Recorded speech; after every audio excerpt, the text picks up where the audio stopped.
benches have cleared. Can't hurt us, Canadians. The Dutch have done it. Team USA is headed to Miami. Are you kidding? Puerto Rico plays on Friday. This is beyond October.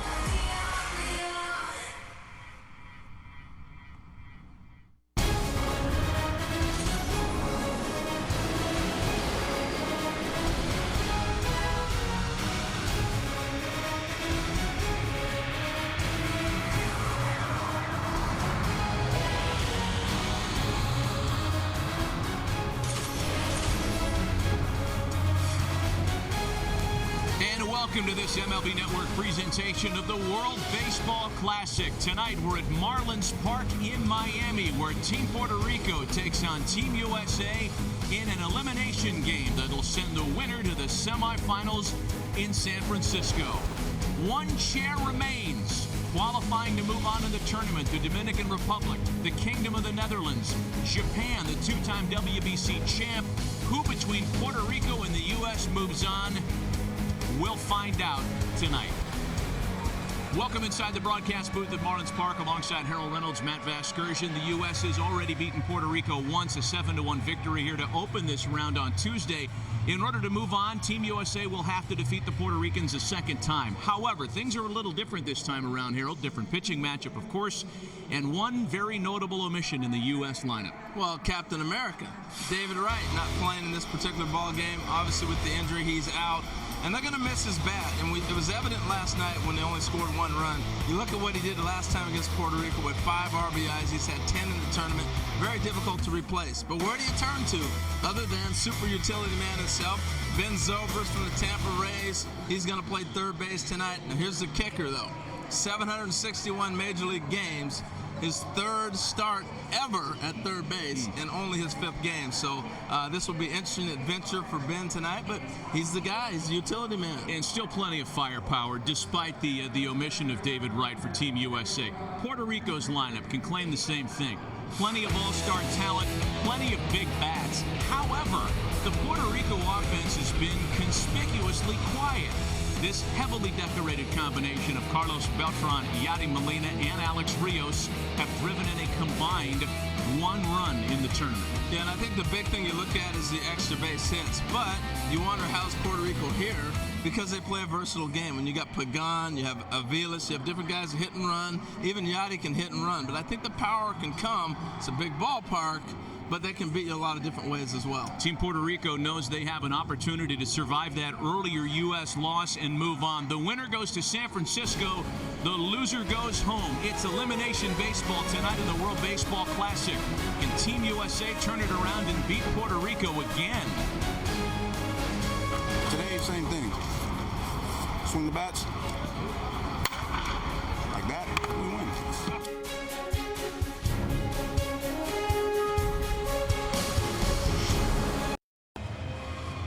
Welcome back to Miami. Team Puerto Rico has had a real spiritual theme run through its clubhouse all tournament long. It's in prayer before the game. And now Angel Pagan trying to fire up the troops. Well, Pagan saw this in the World Series, didn't he, with Hunter Pence? So I figured, a little San Francisco flavor. Fellas, let's get it together and get it going.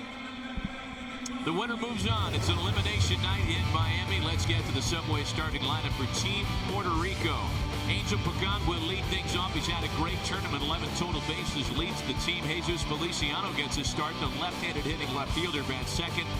Big league superstar power, Beltran, Molina, Aviles, and Rios in the middle of the order. Carlos Rivera, the left-handed hitting first baseman, bats seventh. Andy Gonzalez and Irving Falou round things out for Edwin Rodriguez in Team Puerto Rico. On the mound for the U.S., making his second World Baseball Classic start, San Francisco Giants right-hander Ryan Vogelsong. Well, the great thing about Vogelsong, the big game pitcher, he's been in this situation before, and I know this isn't the World Series, and it's early in the year, but the key to him is a guy who throws strikes with all his pitches. And I think any time of year, whether it's a World Baseball Classic in March or it's a World Series in October, when you're throwing strikes, you get ahead of hitters, and you're using all your pitches, you got a chance to dominate. And look what he's done. It speaks for itself. Vogelsong's first start in the Classic came on Saturday against Team Italy. He was really good in 4 innings of work. He scattered 6 hits, allowed just a couple of runs as a part of a USA win. He was the winning pitcher that night, a 6-2 victory. Team USA's first win in the WBC. Let's take a look at the defense behind him tonight. Harold made the note, and it really is the most interesting part of what Joe Torre is doing tonight. It's Ben Zobrist making the start at third base. Not a lot of experience there. He was taking ground balls all afternoon long.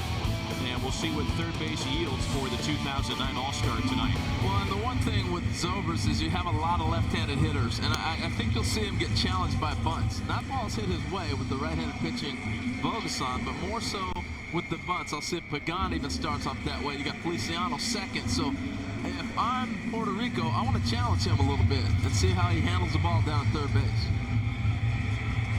Pagan, Feliciano, and Beltran as Ryan Vogelsong completes his warm-up tosses. As we mentioned before the break, the Kingdom of the Netherlands, Japan, and the Dominican Republic. They know they're moving on to San Francisco. We don't know who's playing who until a winner tonight is decided, and either the U.S. or Puerto Rico matches up with the Dominican Republic tomorrow to determine the seeding from Miami. Again, the two teams that emerge from here, one will be technically the winner of this round, the other will be the runner-up.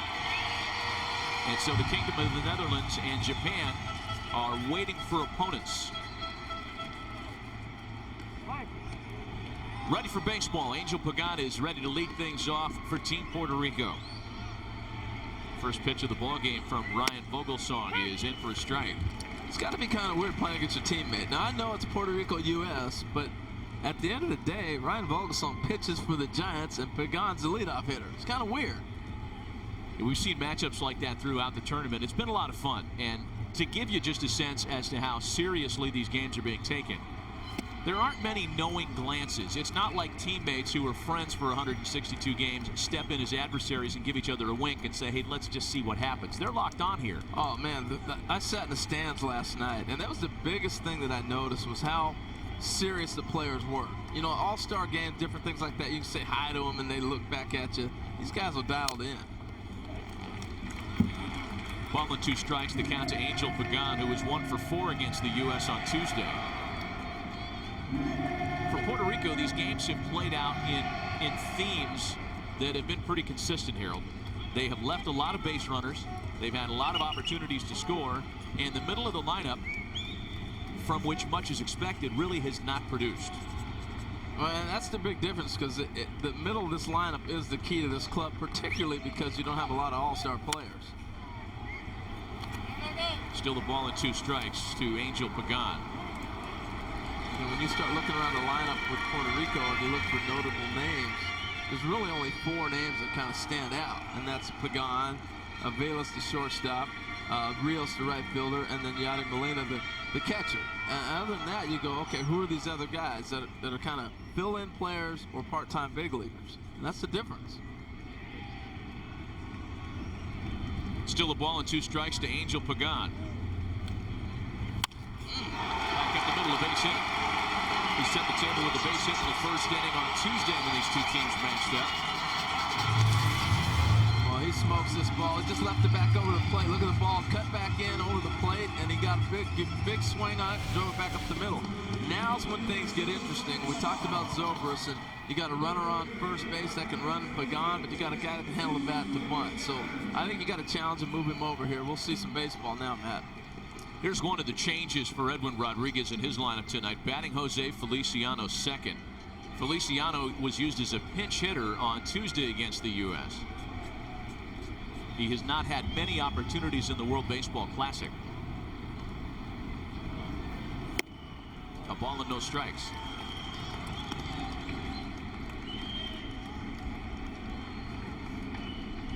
The guys you have to worry about due up next, Beltran and Molina.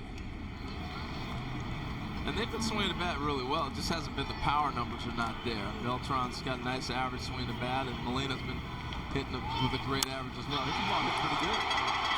In the air to right. Stanton's under it, shy of the track to make the catch. It's a big yard, huh? It's a big yard, and, you know, we'll see what kind of conditions the game is played under tonight when you consider the roof is open. For Team USA, by the way, this is the first game they've played in the World Baseball Classic with an open roof. Everything was closed up in Arizona at Chase Field, and their previous contests here with the roof closed.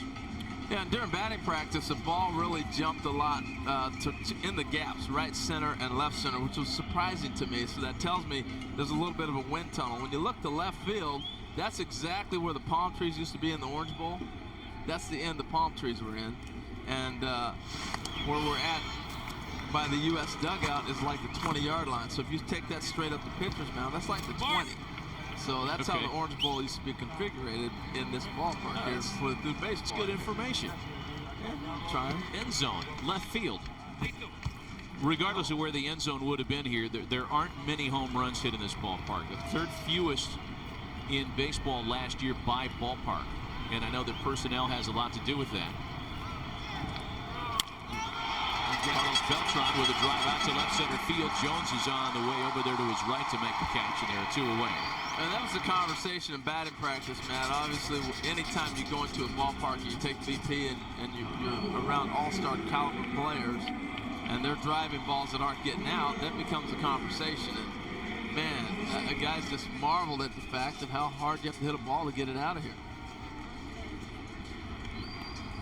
This is the East Coast equivalent to AT&T Park, Petco Park in San Diego.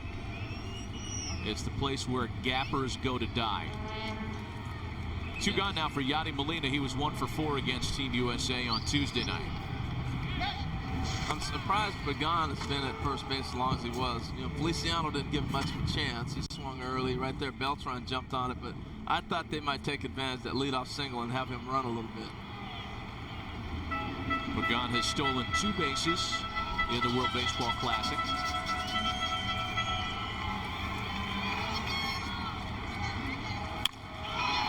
That's shot into right field, a base hit. Pagan to second. And there are runners aboard now for Mike Aviles. Well, that's one thing when stats can be a little bit deceiving is when you're talking about, well, no extra base hits. Look at the hole between first and second. The Yadi sits there, sees, and absolutely just shoots the ball for the hole. And picks up the run, the knock, and sends the guys first and second.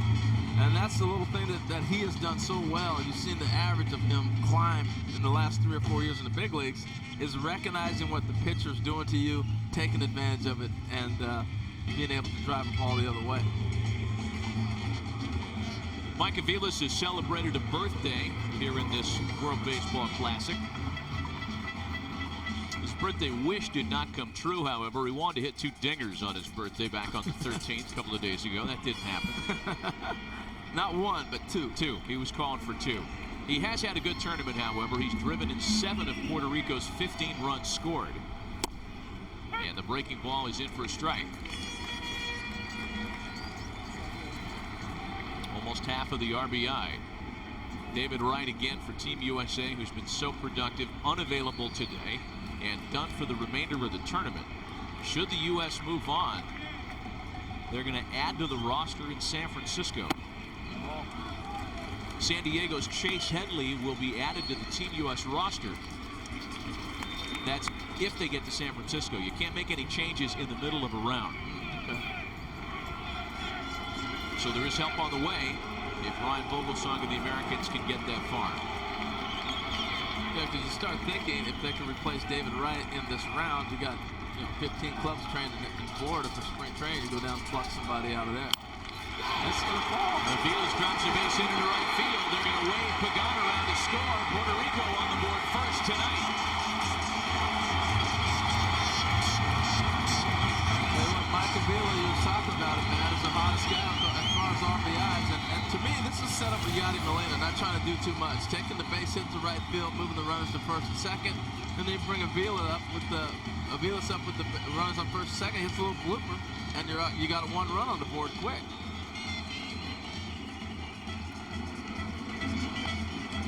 Runners at the corners now for Alex Rios. We see some emotion from Puerto Rico early on tonight. Well, you hear the crowd get into the game. That's the one thing I've loved about the World Baseball Classic is all the different nationalities and nations being able to express their culture at the ballpark. It's been amazing. Alex Rios has had a tough tournament. 3 for 17 so far, including a hitless night against the Americans on Tuesday. But this one already off to a much different start for Team Puerto Rico. This is the first game for them since their opening matchup that they have scored first. And Rios is jammed. He sends a pop-up out to shallow left field. Zobrist is there. Rollins is there. And it's Jay Smooth to put it away. Not before 3 singles spell a run for Puerto Rico.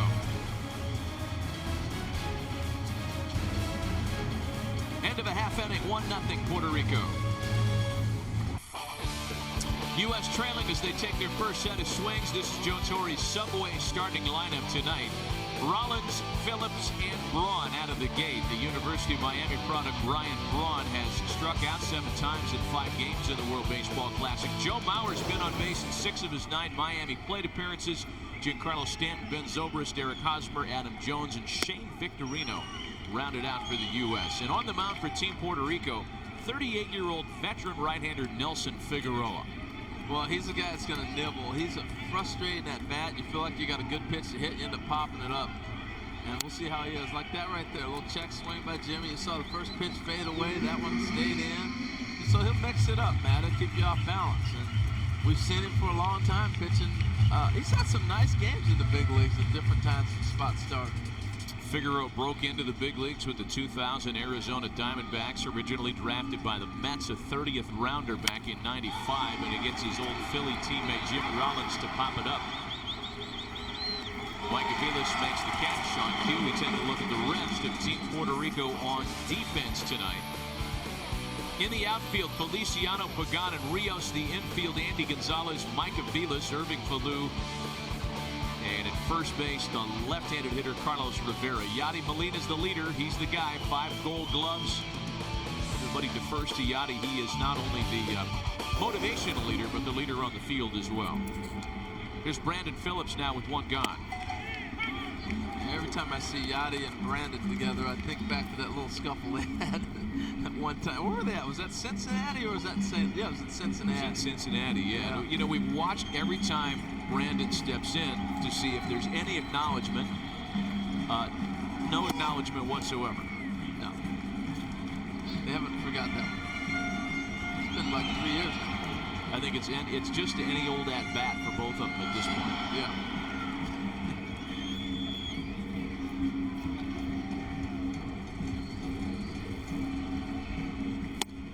Swing and a miss. I'll tell you the one thing about this time of year with hitters not having at bats, you know, because you're fresh in spring training, is location. If you're able to throw off-speed pitches and locate, you're going to have a good night. Ball and 2 strikes to Brandon Phillips.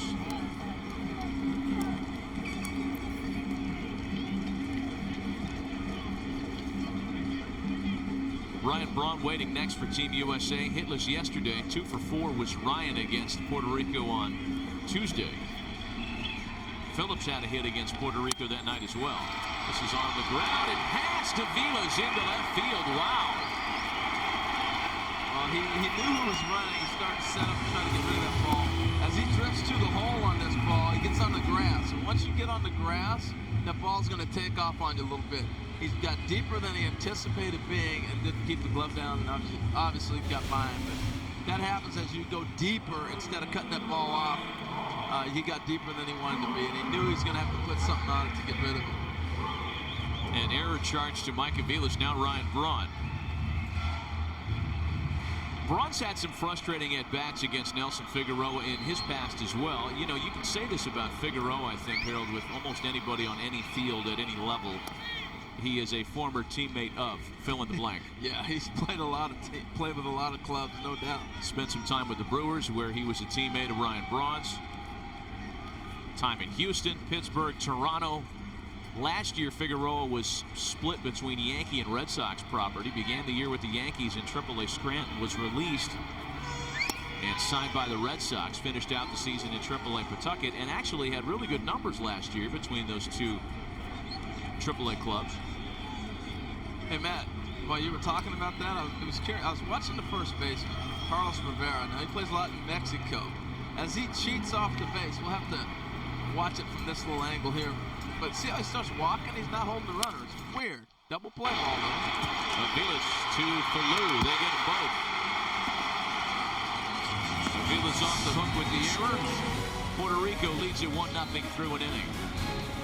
And Heidi Watney, Matt Vasgersian here in Miami. Is that David Wright? Oh, I guess not. Boy, if it is, he's put on a little weight in the last 48 hours. David is back at Mets camp in Port St. Lucie. Not with Team USA for the duration of the tournament. It's Carlos Rivera that leads things off for Team Puerto Rico. Bottom of the order for Edwin Rodriguez, Rivera, Gonzalez, and Falou. You know, you're down there during batting practice and talking to different people. Carlos Delgado, the hitting coach, I said, hey, Carlos, what organization is Rivera with? He said, plays in Mexico. Plays there the last, 5 seasons, I believe, in Mexico? Yeah, there's a handful of guys on this roster that are playing exclusively in Mexico, including Carlos Rivera. Hit .340 in Mexico last year with 17 home runs. A little bit of time with the big league Pirates between 2003 and 2004. 2 balls and a strike to him leading off the second. Right there, you look at Bogasong pitch him outside, and you know that's what's smart about him. He knows in a certain count he's looking for something to pull 2-0 through a ball in the outside half. Now he's got him 2-1. Stays back out there again. International umpiring crew tonight, as we have seen throughout the tournament. A couple of big league umpires, Mark Wegner and Angel Hernandez. Edgar Stevenson is from Panama, and Paul Hyam, an Australian umpire. Hey, mate. And completely voluntary work in the World Baseball Classic for big league umpires. Well, that or go to spring training. Where are you going? That's well hit into the opposite field. Moran is under it, however, to make the play. We mentioned no David Wright tonight, and we also mentioned that he's back in Port St. Lucie. For an update on his status, we say hello to Heidi Watney. Well, hi there, Matt. David Wright actually went up to New York today to get checked out by the Mets doctors up there. He has a moderate left intercostal strain, so it's kind of a side back pain that he's feeling. He is going to completely rest for 3 to 5 days. He is out of the WBC, and he's actually a question mark for the start of the season. Terry Collins told reporters today that he might begin the season on the disabled list. Wright has officially withdrawn from the WBC. Chase Headley will replace him on the Team USA roster should USA advance to the next round. Headley is batting .440 this spring, so a nice addition to the team if the USA makes it to the next round. Matt? All right, Heidi, thanks. I was under the impression, as we were when we left here last night, that David was going to Port St. Lucie, but as Heidi indicates, that plan changed. He went to New York to get checked out. And hopefully it's nothing more than the original 3 to 5 days that Heidi mentioned there. One gone now for Andy Gonzalez. And let me ask you this, Harold, because there was a lot of discussion in New York, online, the talk show circuit, critical of the WBC, critical of David's participation, and the doomsday Met fan is in Flushing saying, oh, see, here we go.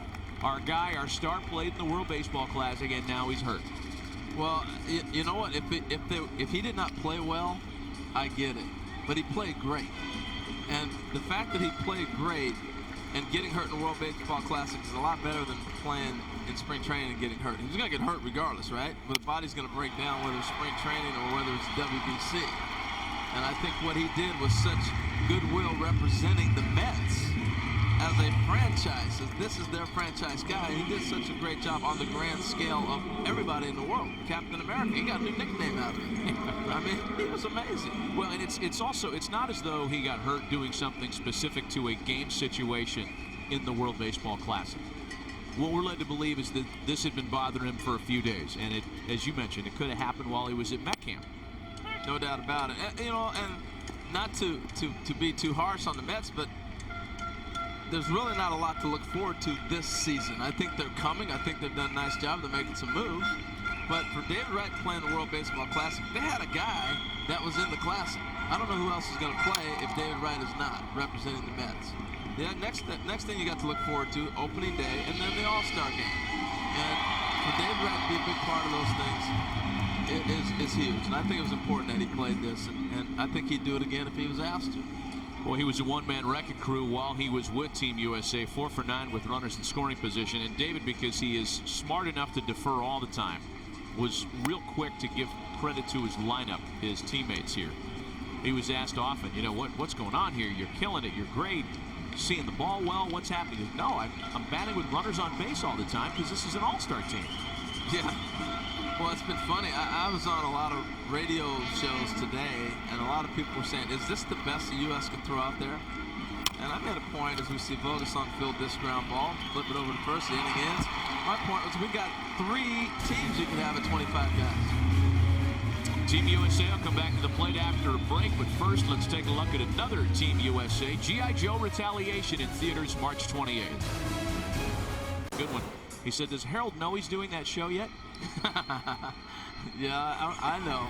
That's the first time I've seen the promo, though. It's pretty cool. Okay. Joe Mauer leads things off for the U.S. in their half of the second. Mauer, Stanton, and Zobrist. A 1-0 lead for Team Puerto Rico. What is your game plan, by the way, for dealing with what you're going to be up against on that show? I'm going to figure it out as we go. Because right now he's at a sabermetrician school, and he's trying to get more stats, and he's got all these guys filling up his email and everything else. So he's getting loaded for the season. But that's the thing. I keep telling Brian, we can't predict the season yet. We'll react to it. He's already got it calculated all the way out. Yeah. What can I say? Yeah. Oh, well. You know we're all rooting for you, don't you? Yeah, I do. It's 2 balls and a strike to Joe Mauer. Joe's been on base in 6 of his 9 plate appearances here in Miami. Moved Feliciano a little bit. And there's 1 away. Tell you what, Matt, as Stanton comes to the plate, this ballpark is huge, as big as any park we've seen. As we see, it's a little tight on you there, Cha-Cha. Yeah, it'd be tight on this guy right here too. You talk about, there's some people you see and you go, what a stud. This guy is a stud. He hit one all the way over the scoreboard. We saw the one off Jamie Moyer last year in games. He hit one over the scoreboard today in BP. Fly ball out to right. And Rios is there, 2 quick outs. This is part of the batting practice display that Giancarlo Stanton put on earlier. Oh, just another day in the park. Earlier today, even Larry Bowa stopped to watch that one. Watch where this lands, folks. That's up in the walkway. You don't hit him up there. Just impressive watching him, and he's still learning how to play the game baseball. I mean, it's been fun sitting around talking to him, watching him work. Amazing. Here's Ben Zobrist now, used as a pinch hitter in yesterday's loss. It's what the U.S. is doing here tonight. They lost to the Dominican Republic yesterday and have to win this one to be able to move on to San Francisco. Whoever wins tonight will play the Dominican Republic tomorrow afternoon to determine the seeding coming from this round. And that's important because the loser tomorrow has to turn around and play on Sunday. So back-to-back games that include coast-to-coast travel. I mean, this is like the middle of June. There's no off day built in between Miami and San Francisco. Yeah, you better be ready to, and you're losing that 3 going back, and then go get them. So it's early in the year for that, but hey, go get them. Zobrist slaps that foul. Yeah, I thought it was interesting watching Zobrist. The first pitch he took regardless. He was going to take it because you saw Mauer fly out, Stanton swing at the first pitch. So you want to give your pitcher a chance to at least breathe a little bit, get something going. So he takes the first pitch as a strike, and now he's got to go to work. Those are little things that you have to do within the game to move on and keep moving the chain down the line, so to speak, in the lineup.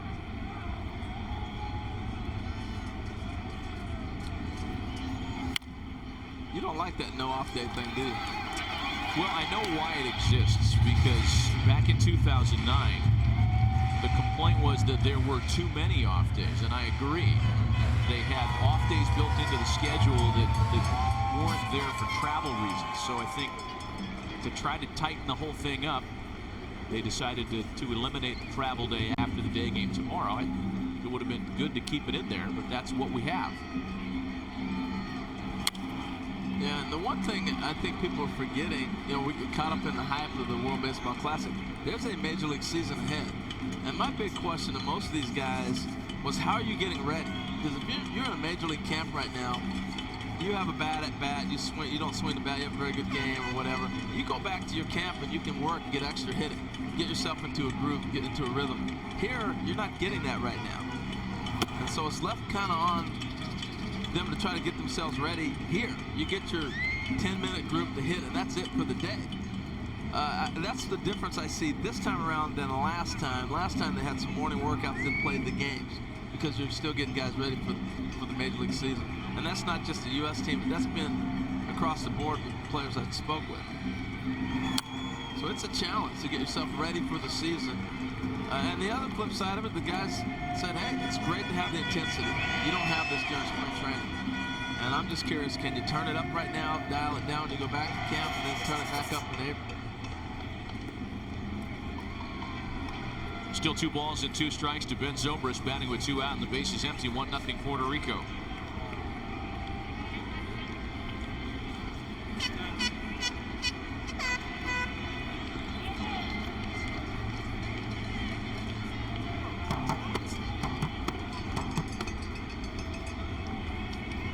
Out of the stretch with the bases empty. Wow. Sure? Yeah. I'll tell you what, Figueroa, here's the pitch right here. See where Yachty's set up at? The ball breaks back. He might have caught the plate, but because he's set up outside and the umpire's out there, he missed his spot by 3 feet. You're not going to get it. You're just not. And it's hard to cover the full plate. You have to hit certain areas, and because they're set up so far away, I think that's why he missed it. And he missed again on the 9th pitch of the plate appearance. What a fine plate appearance that was by Ben Zobrist. Now this one here, look at this. They're set up inside. They're going to come back with the ball that's going to start in and doesn't make it back. So when you have those back-to-back pitches like that, yeah, you're going to get a little bit of complaining. But if Yachty's not saying anything to the umpire, then you're okay. Here's Eric Hosmer now. The U.S. has its second base runner of the night. Still looking for their first hit. Phillips reached on the error in the first, and Zobrist on the walk here moments ago.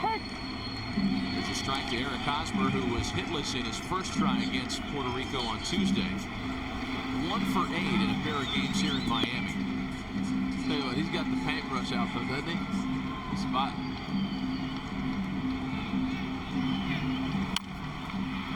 Bouncing ball to the right side. Rivera got it and gets it over to first base in time to get Hosmer.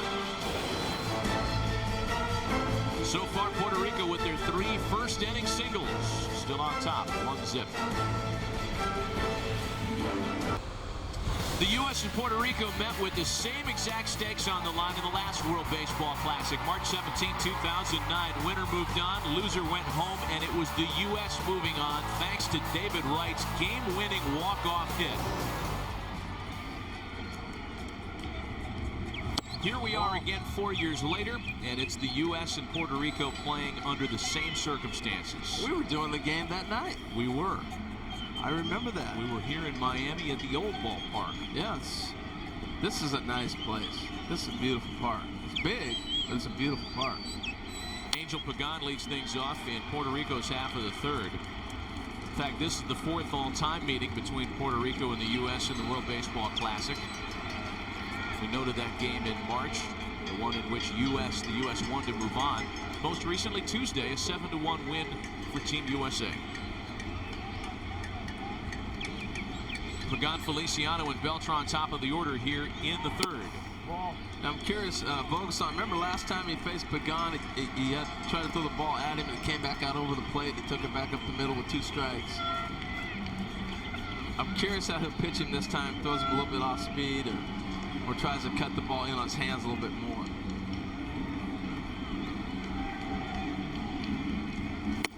There's the pitch he left out over the plate. That would start at it, came back over. I always find it interesting, Matt, when teammates face each other, because the pitchers always think, oh, I watch him every day. I know what he can't hit. They always say that. So I always hope the hitter gets a hit. That's you. 2 balls and 2 strikes to Angel Pagan. Hey, bell ringer for Joe Mauer back there. Good thing I'm not DHing tonight.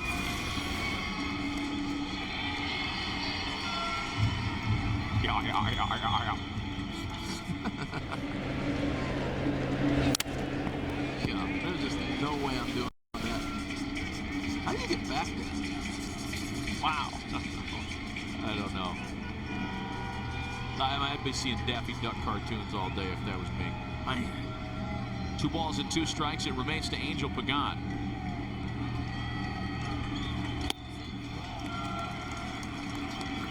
All the way to a full count. How'd that one feel? Yeah. Home plate umpire Mark Wegner wearing a microphone for us tonight. So a full count now, 3-2 to Pagan.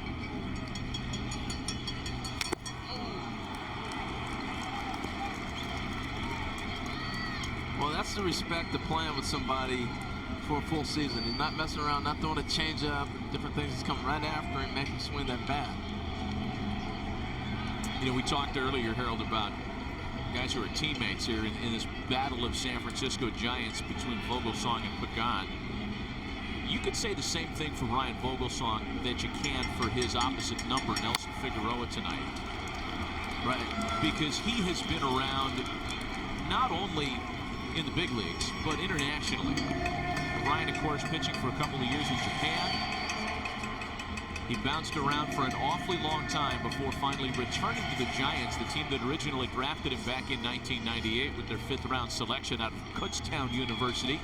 Back to the Giants, at which time he established himself as a fixture in their rotation. But it took him a while to get back there. Traded to the Pirates. In fact, he was a teammate of Nelson Figueroa's for a brief time in Pittsburgh. There you go. I was wondering where the 6 degrees of separation was coming in. And there's ball 4. Pagan finally wears out his mate and draws the leadoff walk. Tonight's starters were, in fact, teammates with the 2004 Pittsburgh Pirates, a club managed by Lloyd McClendon. When you line up their careers, they have played out in similar fashion. They both have been around for a while. And I hesitate using the term, well-traveled, because it indicates kind of a carpetbagger. I mean, that's not the case for Ryan Vogelsong. Well, the big difference is Vogelsong really got a chance to pitch and dominate. Somebody stayed with it. You know, when Figueroa had a couple stretches where he threw the ball really well, he didn't get that with the Mets. He didn't get that opportunity to stay in the rotation.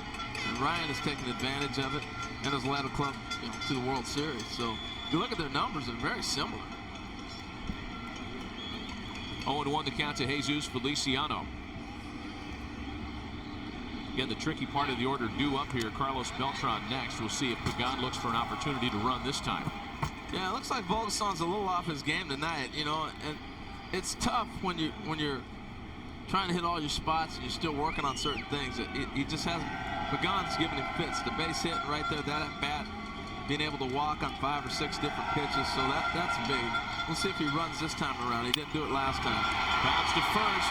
Hosmer to Rollins. Vogelsong covering on the return in time to double off Feliciano. Well, that's a big play for him to get out of that. Look at the range of Hosmer right here. That's why I love left-handed first baseman. See how easy that play is for him? And I used to hate this throw. He might have been safe. Get this close, Matt. Oh, wow.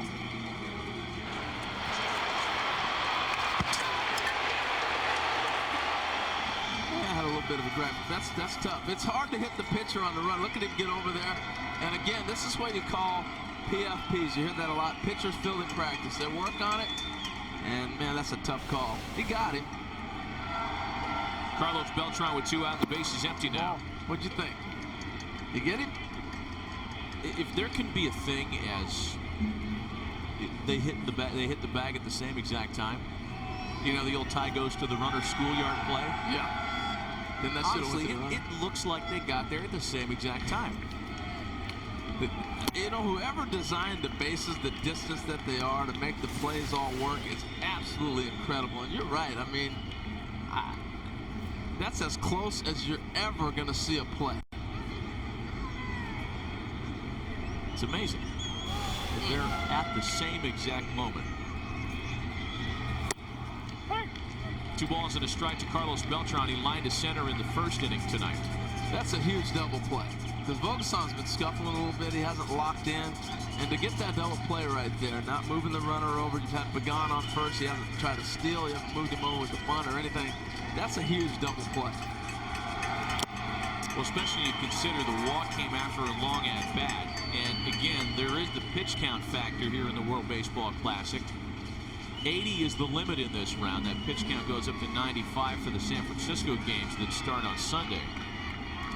Plus, the other thing, Matt, is you took him out of the windup, put him in the stretch. He struggled out of the stretch a little bit. Now he's back in the windup again, get himself a little bit of a groove. Guess not with Mr. Beltran. Well, how big's your double play now? This is a 2-0 game without the double play. Instead, Beltran's double comes with the bases empty. Watch with this ball again. It's going to be a ball he leaves out over the plate. Beltran with a nice piece of hitting. Just nice and slow, stays through the ball. He's got such a pretty swing. We're looking at one of the all-time. The numbers he's put up, I think is incredible when you start looking at Beltran's career and look at the numbers and the players that his name pops up in when you start talking about career numbers is, I think, alarming to most people. We'll get that after this, but look at Yachty here coming up now, and this has been the bugaboo, the middle lineup where you're driving in runs. Now we're back to it again, driving in some runs. See if they can come through. Molina singled one of the 3 singles in the first.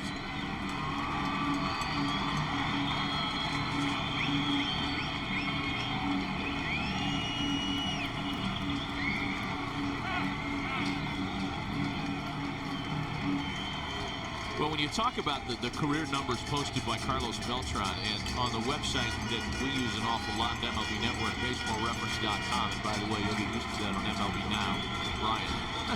Yes, I will. They have a feature there called the Similarity Score, where they compare current players to those of the past. And you're right, players that he lines up with, it's very impressive.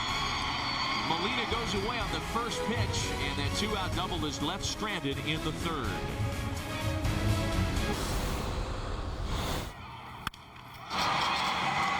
I thought that ball was way out of here. I mean, I thought it was way. I didn't even think it was going to be close. My eyes must be going bad. I thought that was a gapper. I don't know if the ball's carrying or not. It's hard to tell. Larry Boa mic'd up for Team USA as Puerto Rico leads USA 1-0 here in the third inning. Now, Boa was talking before the game as we were micing him up for his mic'd up segments. He said, no, to the audio guy. You can't mic me up. You did it yesterday and we lost.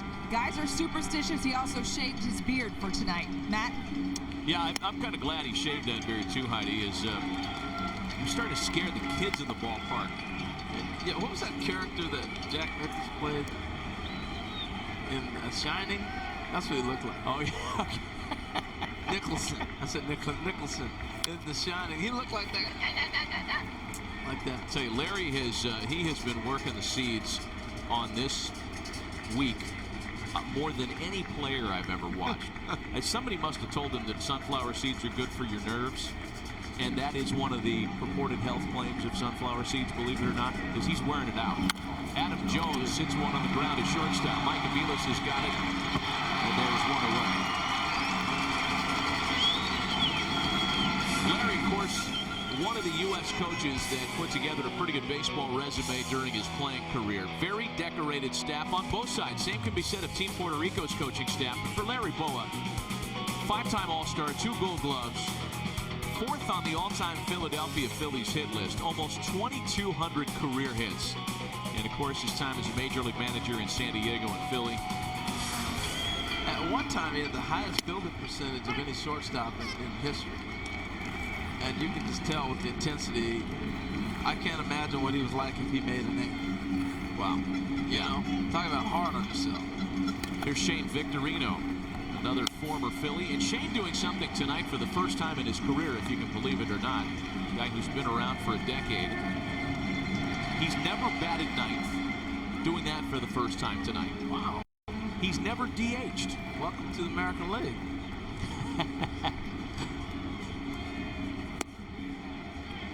A ball and 2 strikes to count to Shane Victorino.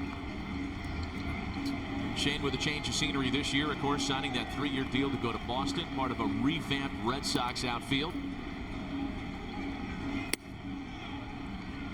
Both clubs are having good ABs. Not a lot of score right now, but they're getting good pitches to hit. And because we're so early in this game, I think they're missing pitches, but our pitchers are starting to get up the pitch count. They're starting to leave balls out over the plate a little bit.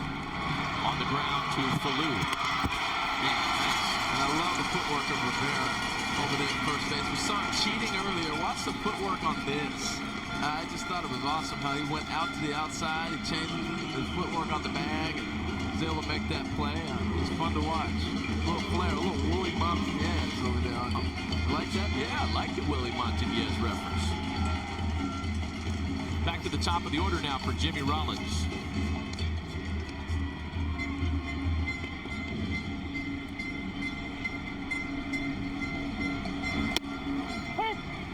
Did you do that because he really reminded you of Willie Montanez, or because it's Team Puerto Rico and that's where Willie's from? Oh, I didn't even think about him being Puerto Rican. No, I just because of the smoothness and how he shifted his feet on that ball. It worked.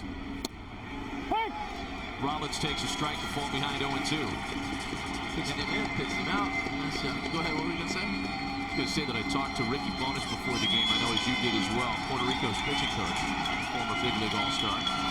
And I said, what about Nelson Figueroa is different than what we saw him last in the big leagues? He said, nothing. Get ready for the Puerto Rican Greg Maddux. That's a great description. Add, subtract, hit your corners, nibble if you will. It's working for him tonight. 3 shutout innings for the veteran right-hander Nelson Figueroa. Proud to have the MetLife Blimp Snoopy 1 providing live aerial coverage from 1,500 feet in the air. The MetLife Blimp has provided a unique perspective for fans for over 25 years and is thrilled to be a part of the 2013 World Baseball Classic. Well, and that shot right there tells you all about why they moved downtown to Miami. That was beautiful. Did you see that music festival? The Ultra Music Festival is going on in Miami. And it apparently is like one of those, it's a techno deal. DJs. That's right up your alley. Oh, yeah. Mike Aviles leads things off in the Puerto Rico half of the 4th. Yeah, That. getting after it. So that's where we could be instead of the game right now? Yeah. Be my guest. That's where Heidi disappeared, too. I was wondering where she left. Got here a little later than we did. 1-1 to Aviles. He swung on and sent out to left. Braun coming in on it toward the line to make the catch. Tell you what, the bugaboo for Wilkerson's been shut down an inning. 2-out rallies have been the only. They've crossed one time with a run, but they've got to him with 2 outs. Being able to finish an inning off is probably frustrating to him right now. And on the other side, Figueroa, I overspoke, man. He just really settled down. He's just shutting down the U.S. lineup. Outside of a couple of walks and a couple of good ABs from certain guys, other than that, it's been a little on, a little off, keeping everybody off balance. Alex Rios tied up with a big inside fastball. Now here's a guy in Alex Rios. He's struggling right now during WBC, and this is the point I was making earlier, that normally if he was in White Sox camp, scuffling like he is, then after the game, after a pop out like this, he may come out of the game after 2 ABs, then a foul out, and then he says, I need some at-bat, I need some swings. You know, so he'll go back and he'll take half an hour or so of swings and go get 200 more swings and try to figure out what's going on with his stroke. And maybe even the next morning, go to a minor league camp and lead off about 4 or 5 innings and get 5 or 6 ABs in a minor league game and get your swing right. That's what happens when you're in camp. And that's not happening right now for him. Here's my guy, though. Here's Carlos Rivera. Montanez. Well, it's Willie Montanez, foot unlike. On the first pitch, grounds to shortstop. Still a 1-0 lead for Puerto Rico with elimination on the line tonight. The U.S. trying to come back and move on to San Francisco.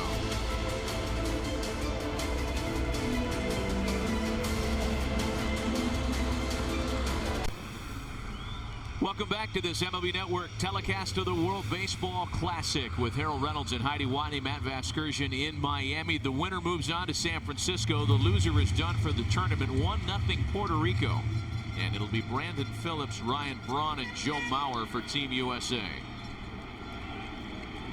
We gave it a good look, that picture there, Harold, based on what you were talking about last time Phillips hit. Gave it a good look, a good long, nicely framed shot of Phillips and Molina, just to make sure there was no smack talk, if you will. Not this time around. Two National League Central clubs battling it out, man. Let's take you back to 2010. This is what Harold referred to, and there had been some pregame smack talk. Brandon Phillips did the little shin protector tap. Bench is cleared, tempers flared. And then a pile pushed a bunch of guys into the screen, including Chris Carpenter, who wanted to take on the entire Cincinnati Reds roster that day. Yeah, that was, well, you know what? That was like Big Brother trying to climb up on Little Brother. You know, where he's fighting them off in the division, and then Brandon started talking trash about the Cardinals. They weren't having it. 0-2 the count to Phillips here, leading things off in the fourth. Into center field, a base hit. First of the night. Not only the first of the night, but the first hit since the 8th inning last night for Team USA, and a lot of singles. Yeah, this isn't that bad. You see him spread out and just no stride. I'm gonna sit there and work, let my hands work, and drive the ball back up the middle. And that's all he did. He was in fight, protect mode, and it paid off. Took the ball right back up the middle, and we'll see what they do with it. Those numbers tell the story. A couple of singles scattered into a lot of scoreless frames. Here's Ryan Braun now. Well, they've played a lot of base-to-base baseball. You have a lot of guys on this club that can steal bases, but they haven't run. Even last night when they had to hit and run on with Willie Bloomquist and Adam Jones, it was a hit and run. It wasn't a straight steal. So when you have base-to-base and you expect power and guys to drive the ball, you get in a big yard, it's tough to score runs and in bunches. 2 balls and no strikes to Ryan Braun. We talked about Ryan's strikeouts in the World Baseball Classic, 7 of them. Just to put some context to that number, 7 strikeouts in 5 games. Nobody in the World Baseball Classic has struck out more.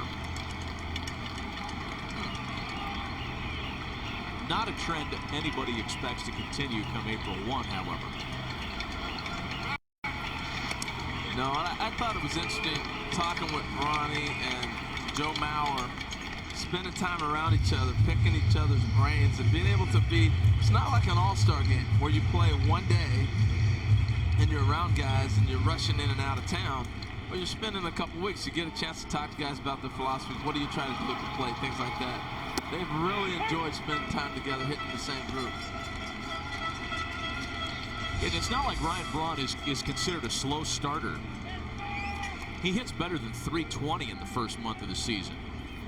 Yeah, the one thing they were talking about is you're seeing so many pitchers that you haven't seen before. And they've been overmatched a little bit. Phillips stays put. Braun swings on the 2-1 pitch and sends a fly ball to center for Angel Pagano. And that's the first out of the inning.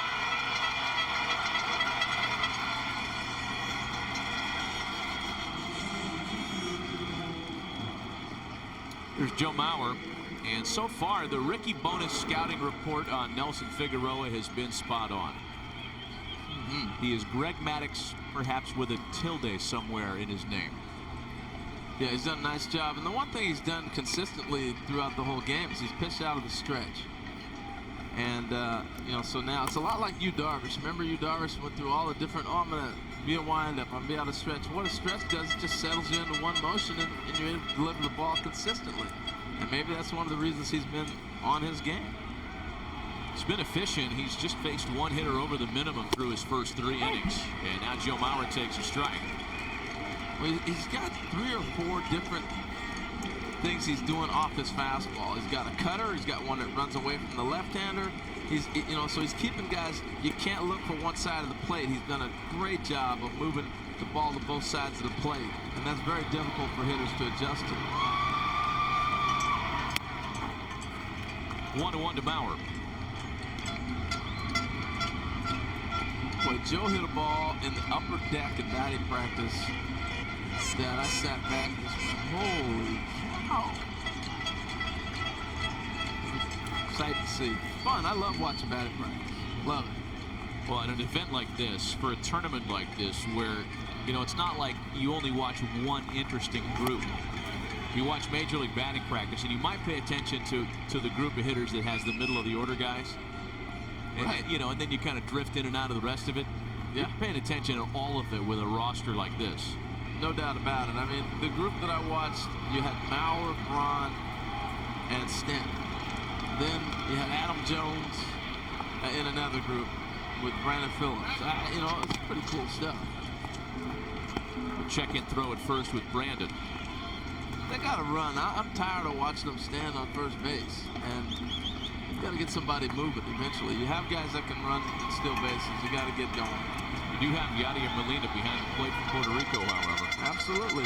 Career caught stealing percentage of 45% for his career. I hear you. And Nelson Figueroa is lifting his leg so high he's hitting the moon. I mean, he's not going to hold anybody with this leg. Well, he's getting that pitch down and away right there because he's been around the plate. Remember, early in the game, he didn't get it. And right there, where he's hitting the glove in the spot that Yadi was setting up. Coming in. Here's the 2-2. And it's fouled away. The Dominican Republic team has not lost in the World Baseball Classic so far as we take a look at this. Well, what's ball inside once again. Yeah, what's interesting, Matt, is he didn't get pitches early on, and now all of a sudden, Yadi's setting up early and distinctly, and letting him go ahead and get his spot and maybe get the call from the umpire. Setting up early outside. Got him swinging.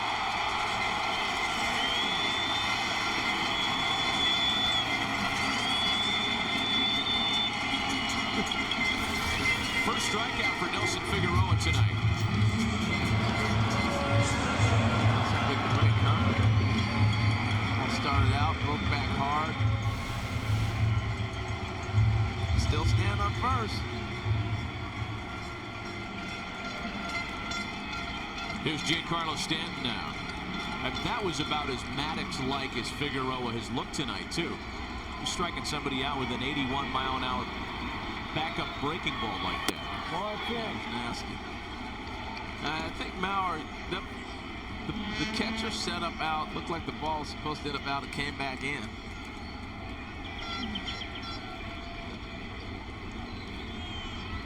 This is the guy you want to see hit. Ball and no strikes to Mike Stanton. And again, there's that call in the corner. It's 1-1. This is one of the most exciting young players in all of baseball. If you look at the home runs he's already put up in the first couple seasons he's played here, and he's playing in an incredible park to hit home runs in. He still hit 16 here last year. 16 of his 37 broke his back. And the side is retired in order after the leadoff single. End of 4, still 1-0 Puerto Rico. The Sabre Convention here in Miami. Brian Kenny about to take the stage, and they are packing the place. A lot of energy. Welcome back to Marlins Park. Andy Gonzalez leads things off for Team Puerto Rico on top 1-0.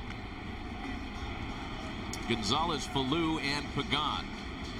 First inning run. 3 singles against Ryan Vogelsong. More World Baseball Classic action tomorrow. Team Dominican Republic is waiting for an opponent tomorrow to determine who leaves Miami as the winner from this round and who leaves as the runner-up.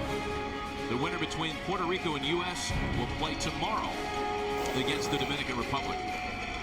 Both of those teams will be headed to San Francisco, but again, the winner tomorrow gets a day off on Sunday. Gonzalez is jammed. It's 2 balls and a strike to him now. Andy Gonzalez had the game-winning RBI against Italy. That's the game that put Puerto Rico here. Each of these teams with one loss. Double elimination tournament. Lose tonight and you're done.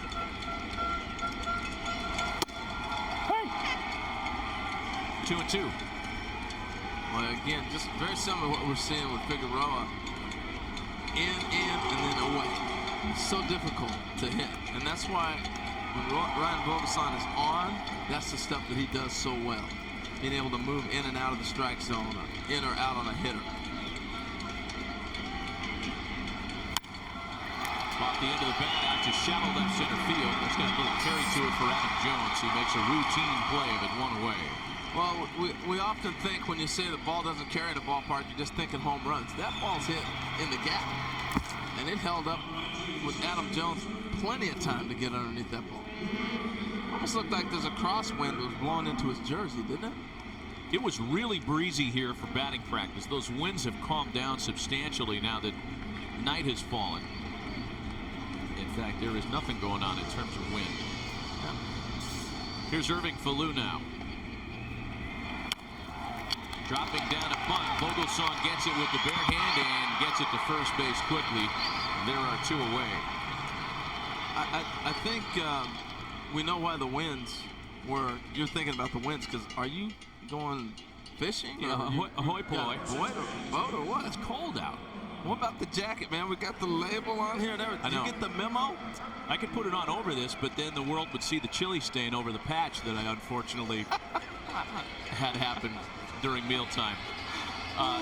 You know, the atmosphere here in Miami tonight, Harold, it's not as charged as it was yesterday necessarily, but you can sense, you know, the closer we get into the middle innings now, with Puerto Rico still leading, the energy has risen a bit.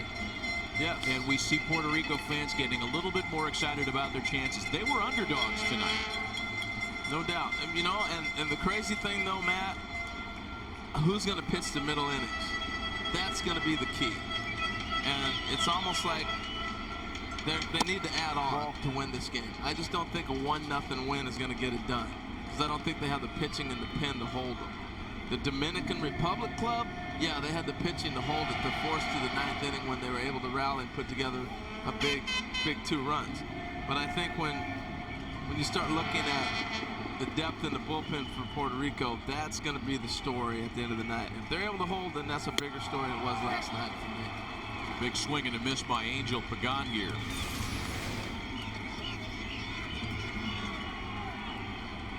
It's been an interesting battle. Ryan Vogelsong sat there and said, I've watched this guy.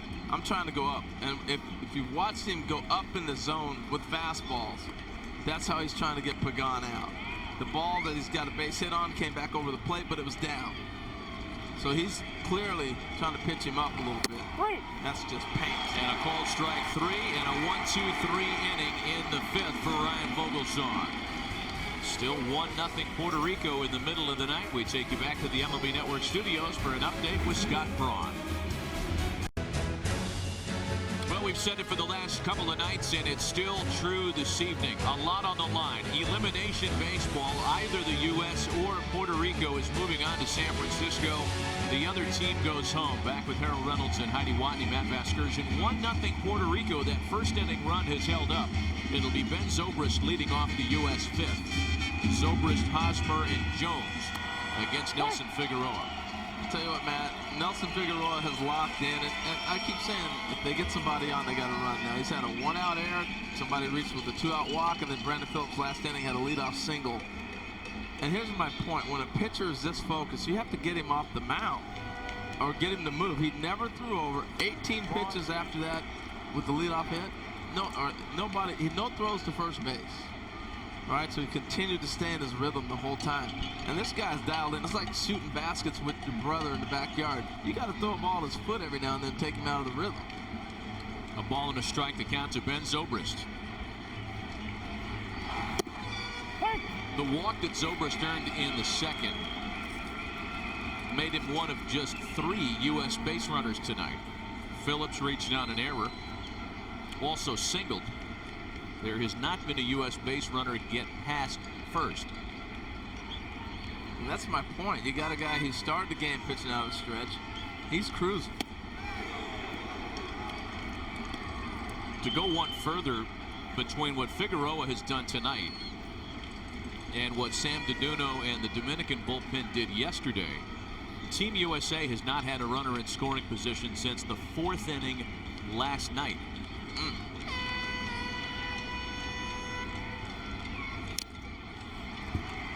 It's still 2-2 to Ben Zobrist. Now here's some more numbers that illustrate the frustrations for Joe Torre and company. 1 extra base hit in the last 20 innings. My goodness.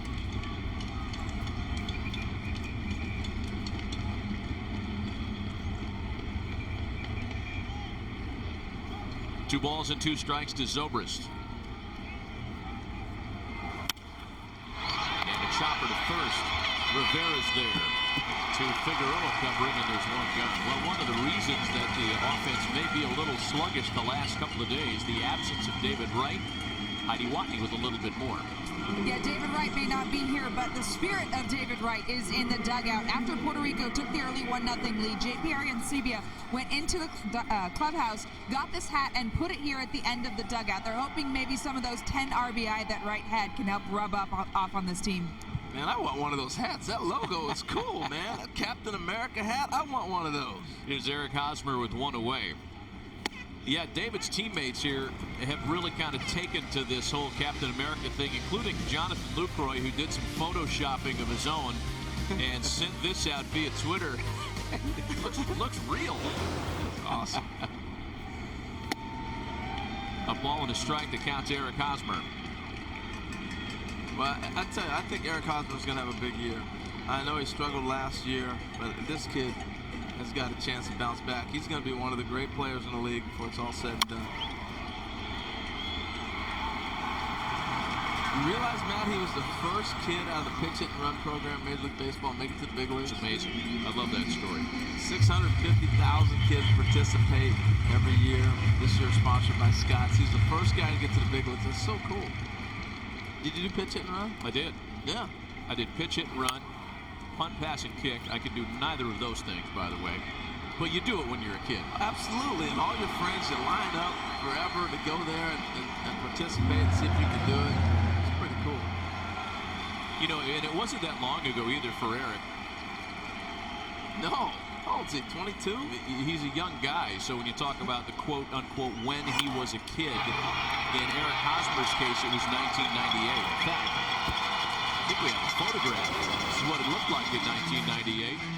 At the All-Star game in Denver, Fernando Vina had a big hit that night, and there is young Eric Hosmer. Wow. Wow, he grew up. Yeah, pitch, hit, and run. Back then it was called Diamond Skills, created by Matt Engelke, LEJ Sports, and then they brought that thing on, and it's now become pitch, hit, and run. So, pretty cool stuff. Here's Adam Jones with 2 gone. Off the end of the bat into shallow center.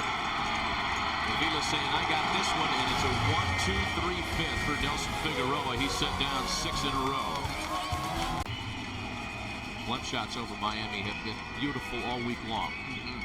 Jesus Feliciano leads off Puerto Rico's half of the 6th inning. Feliciano, Beltran, and Molina, the 2-3-4 batters. I still believe they need to add on if they want to win this game, man. You know, Figueroa, because of the aggressiveness of the U.S. the last half inning, he's going to get another inning to pitch.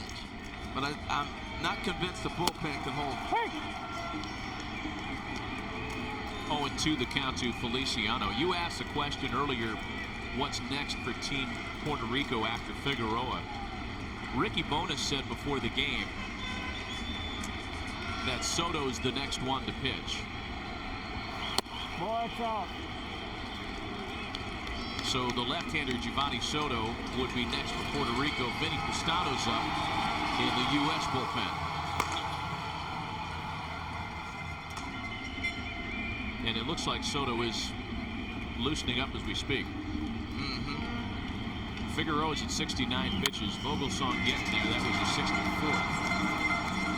You know, we saw the 80-pitch count play a role yesterday, too, because R.A. Dickey was great. He'd have stuck around a lot longer. So would have Samuel DiDuno. Yes. DiDuno was nasty, man. They both hit the count, and they were both going good. Rules are rules. Both sons got to be moving up there. They've had some long ABs off of him. Get close with 64 pitches for him. Let's say he can go how many? 80? 80.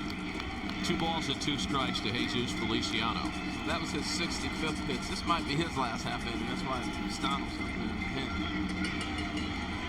We talked about this a lot yesterday, what the win for the Dominican Republic meant for the state of baseball there. Such a baseball-crazed nation.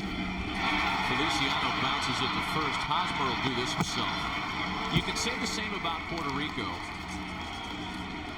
but the wave of other sports in Puerto Rico has perhaps made some ground, whereas 10, 15 years ago, it was exclusively a baseball island. Yeah, and I think the big difference, Carlos Beltran is fitting that he's at the plate. He has a baseball academy. He's got about 140 kids who'll have his first graduating class this year. And it's not just to produce more baseball players. Obviously, they want to develop young people to be the best citizens they can, but also, it is also a baseball academy. And if you look at Puerto Rico, like you were saying about 15 years ago, I think the emergence of them being in the draft has kind of hurt the country. Yeah. As far as baseball, because now you got to pay $1 million to get that top player, where you would get him ball for $10,000 or something like that. Open market. Yeah. A little farther away from Miami to San Juan than it is to San Pedro de Marco Rive. 2.5-hour flight. Get you to San Juan, Puerto Rico, and watch some terrific baseball. There's a lot of the coaches on the Puerto Rican staff here have ideas as to how to reinvigorate the sport back home. And one of the suggestions has been, and I was talking to Carlos Baerga and Carlos Delgado about this earlier, is to kind of rework the league. The Winter League. The Winter League. There are 4 teams. There are 2 league-owned teams, so there's 6 teams total down there. The ownership of those franchises all seem to be a little old school, and nobody was being critical of the owners, but I think the consensus is that something needs to change there because they're not as competitive as they used to be. It used to be the place to go. I know I played winter ball there in Puerto Rico, and it was the place to go play at. Now a lot of players are going to Venezuela and Dominican. But what made it great was the island had, I think it was like an 8-team league at the time, and they didn't have restrictions that a lot of other places have as far as how many players you can bring over, different things. Big Maddox is going to have a little conversation. I don't know if this is a pitch count as much as trying to work on a double play situation. But that's what, back to the whole Puerto Rico island thing. I think trying to make it a place where guys want to come play has been a big challenge in the last recent years. Got 1 out and 1 on for Yadier Molina now. Well, I'll tell you what, Matt, watching Yadi, talking to him in 2009 World Baseball Classic, and this is what I love about batting practice, we'll take a look at his stance in 2009 and how he's evolved. And he said, hey, I almost have a 2-part swing stance. On the left is 2009, on the right is present day. And as you look at him now, his hands are lower, they're back easier. He said when he had them up high, it was like a A, B, C swing. He'd have them up, bring them down, take them to the ball. Now he says I lowered them and I can take them straight to the baseball. And as you watch his career grow, the average has taken off, the power and everything. He's just become a more complete hitter. But this is part of the growth and maturity of a player getting a chance to play every day and make adjustments. Well, he's been aggressive tonight. He popped out on the first pitch he saw with runner in scoring position in the third. Fouls that one away on the first pitch. I'm curious what he saw of Bogasaw in the postseason. That's the last time he saw him was in October. And maybe there was something that he saw that he didn't. I don't want to wait around for a certain pitch. I'm going to be aggressive. I'm going to go get it. Those are the type of things that, whether he had success or he didn't have success, you try to make an adjustment along the way. He has not had a lot of overall success against Ryan Vogelsong. Just 3 for 17 against him. Fly ball out to center. Jones has plenty of room to put it away. And that's out number 2. So that's another fastball. You saw 2 fastballs, swung early. Last time he swung early on the fastball too, and there's another one. So he's getting what he wants. He got that ball down and swinging. Greg Maddux coming out to make, it's Joe Torre actually coming out, the second visit for Ryan Vogelsong, and that will force the change. Vinny Pistano called on from the U.S. bullpen. Vogelsong gives up just the run through 5 2/3. He reaches his count, and Vinny Pistano sprinting in Todd Coffey style. A pitching change, and we'll be right back.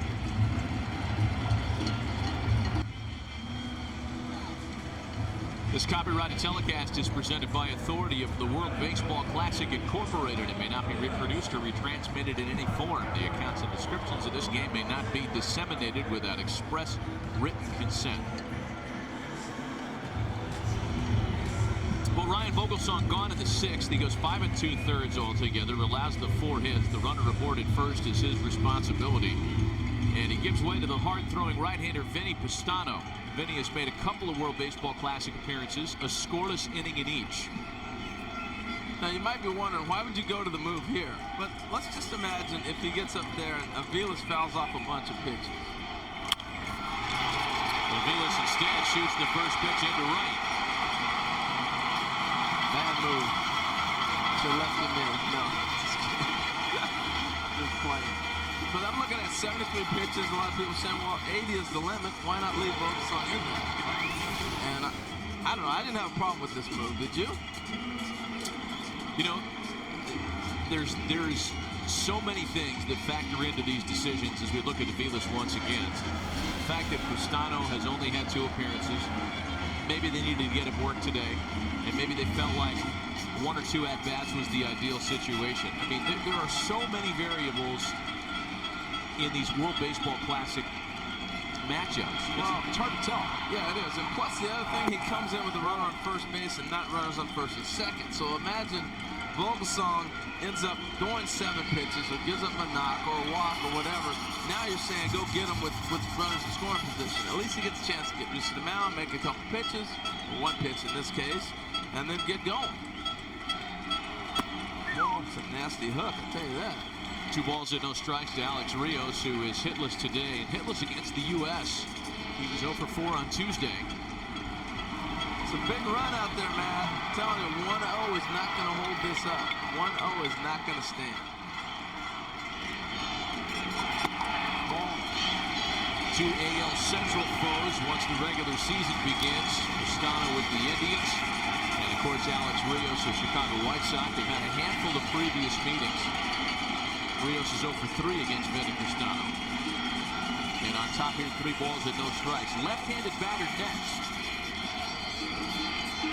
No lefty. This is Pistano's jam to get out of with 2 away. And it's going to get a little tighter still. Bases are loaded now.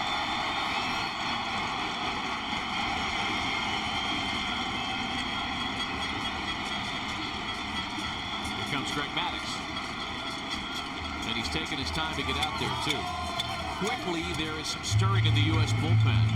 Yeah, but I think you were dead on. This is his half inning to get out of. They get the lefty up now, and I know Joe Torre and his staff has enough experience to know I'm gonna get Appel up earlier if he wanted to match him up against the lefty. It's not like, oh no, they got caught off guard. How come the lefty's not in the game? Oh no.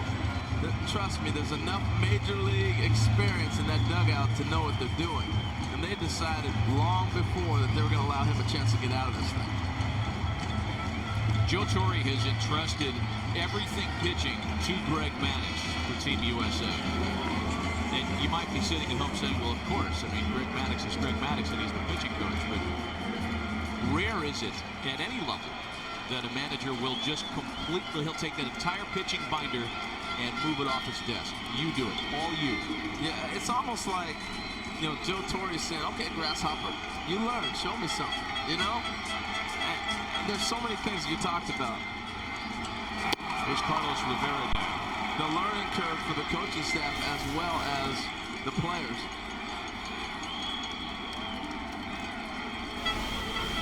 Rivera's 0 for 2 tonight.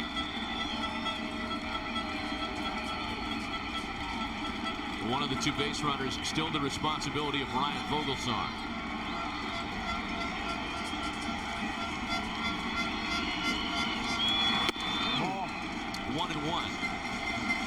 Castano stingy during the regular season with the bases loaded. He's got Beltran, Aviles, and Rios here.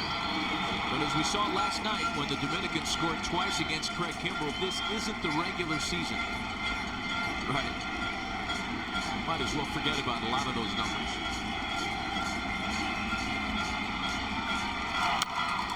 And it's a ball and 2 strikes to Rivera now. With the lineup struggling the way it is for the U.S., this is the game for me. A one-run game, they can come back, they can win this. If he breaks this up with a gap or a base hit driving in 2 and it's 3-0 or maybe 4-0, we might be looking at this game being out of reach for the offense as far as they've been right now. It's a big at-bat. And the crowd knows it. The 1-2. You know, I love the enthusiasm. We love the horns and the flags, but I keep looking at that flag being waved right behind the plate. Oh, it's got to be distracting. I mean, that's got, I don't know that that's okay. There are fans waving a flag right behind the plate, and I don't know that that's okay to do. Ball just missed Dick Vinny. Yeah, you're saying because as a defender, or as a pitcher who's right there, yes, that ball comes right off of that. You get it caught in that white flag or anything like that. Exactly. It's hard to pick that ball up. I don't think you're supposed to be able to stand right behind the plate with a flag waving around like that.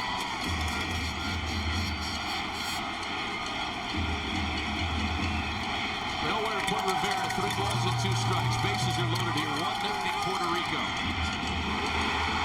Ball 4. Somehow Rivera was able to check his swing, and the bases loaded walk makes it 2-0 Puerto Rico.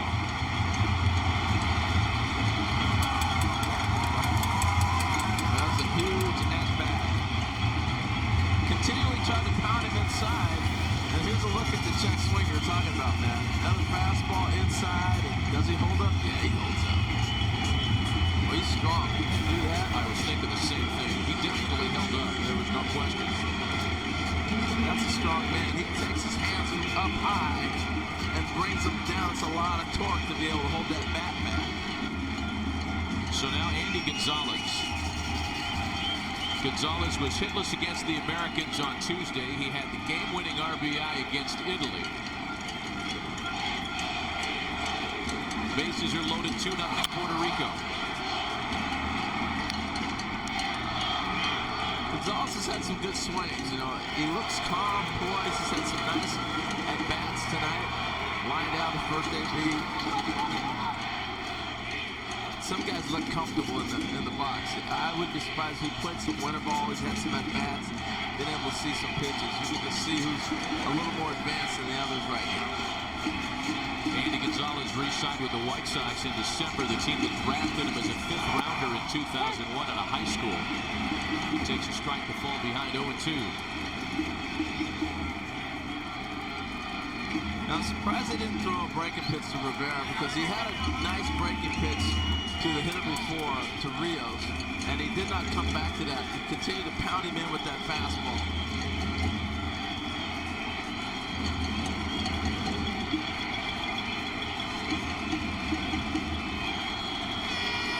Castano's 0-2.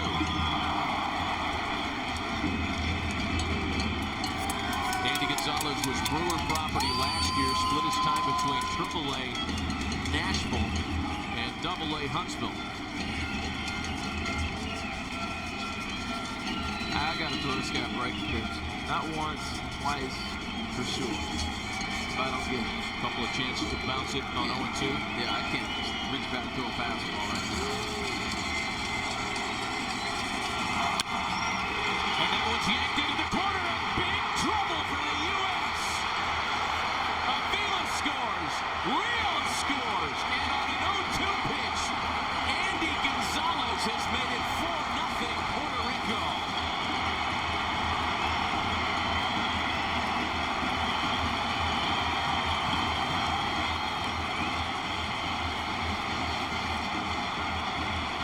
Wow. Tell you what, he came back with the breaking ball, but he kept it inside instead of going back out. And what an at-bat right here by Gonzalez. To drive this ball, he got it. I told you he looked good at the plate. He had some good ABs, you know. What I meant by the comment that he got a chance to play many different at-bats and being able to see breaking pitches and fastballs and feel comfortable in the at-bats. And he's got a head start. Great AB. Gonzalez has been 2 for 10 in the World Baseball Classic. One of the biggest hits of his career knocks Vinny Pastano out and makes it 4-0 Puerto Rico. Tomorrow at 1 Eastern. Boy, Puerto Rico with a real flair for the dramatic tonight. All 4 of their runs and 5 of their 6 hits have come with 2 out in an inning. And that last double, the one by Andy Gonzalez that has made it 4-zip, came on an 0-2 count. Jeremy Affeldt summoned out of the U.S. bullpen to try to quiet things down in the 6th. Well, you can definitely question the inning. I mean, you can wonder, should they have left Bogasong in the game? How come Affeldt's not up earlier to face the left-hander? So they had a lot of different things. And now, 2nd and 3rd, you got 2 outs and they're talking about watch the push bunt there. Blue swings away. Rollins makes the play. And 1 pitch and Affeldt is out of the jam. Not before 3 big runs can cross the plate. A bases loaded walk, a 2-run double. 4-0 Puerto Rico.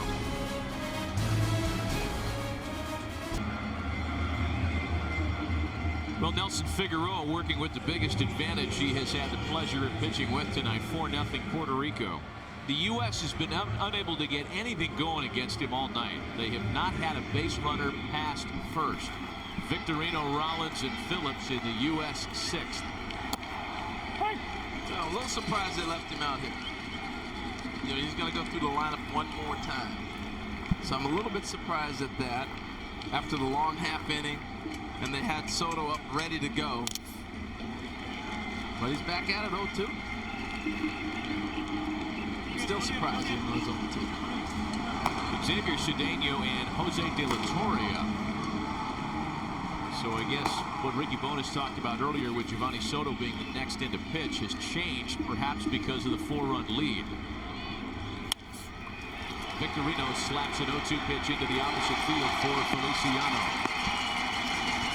Nelson Figueroa, the 38-year-old veteran right-hander, has been tough to solve tonight. The U.S. had a runner aboard early. Ryan Braun grounds into a 6-4-3 double play. Joe Mauer had been one of the hottest U.S. bats coming into the night. That was his only strikeout. And then the 5th inning goes away with a pop-up off the bat of Adam Jones. Figueroa is now set down 7 in a row. Here's Jimmy Rollins. He's been terrific, Figueroa. And from the start, we talked about moving the ball in and out. He's continued to do that and be successful. Only 1 3-ball count for him tonight. Figueroa's pitch count now at 74, and that's around where Brian Vogelsong was, 72 pitches, when he was removed from the ballgame in the previous half inning. And I know it's easy to armchair quarterback here, and it's not always fair. There's a base hit for Jimmy Rollins. And we don't know about all of the external factors. I'll say that as a disclaimer. But it will be talked about, and the U.S. will be asked about making that change when there was still a pitch count left for Vogelsong. He could have finished the at-bat and gotten out of the inning. He had 1 out and 2 on. Sorry, 2 out and 1 on. And they made the change for Pastano against Mike Aviles. The inning kept going, and then when the left-hander Carlos Rivera came up, there was not a left-hander up to face him. So that was the bases loaded walk, and then Gonzalez doubled in 2. Yeah, I mean, no doubt 2 things that stand out are going to be the question, the fact that they didn't have a double barrel going out there with the left-hander, 2 batters down. Because obviously the first pitch, Pastano threw, Aviles struck and hit the right field for a base hit. Okay, real quick. Do you take Bogasong out, and do you have, why not the lefty when you know Affeldt's a left-handed specialist to get lefties out? That's it. I'm sure it'll be addressed after the game, but again, there are things that we don't have privy to up here. And right now, we've watched Figueroa throw 20 pitches after having run on first base and not thrown over 1 time to first base because they haven't run. You can't play base-to-base baseball. It's particularly, in this fashion and think you're going to win games. Not in this ballpark. So you're still advocating running even down 4? Well, not at this point in time. It's tough to do, but they've taken that away from him. He's not even thinking about the runner at first. Oh, well, okay, no problem. I'm getting set. I'm picking up the glove. And he's snapping off nasty pitches all night long. He's had no other thought but to pitch to the hitter. 2 gone as Phillips strikes out. Second strikeout tonight for Figueroa. Ryan Braun now, whose frustrations against Figueroa continue today. Just 2 for 11 against him during the regular season. 0 for 2 tonight with that double play ball we showed you earlier.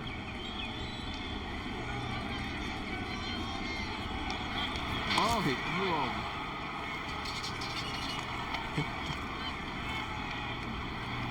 Somebody's listening to you. I don't know why. This is going to be the last batter that Figueroa faces. He's at 78 pitches.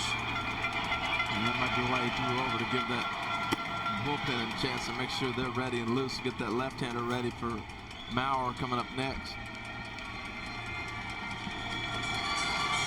Well, make no mistake about it. This is where Edwin Rodriguez wants the inning to come to a close. He doesn't want to mess with Maurer. He'd like not to make the change here.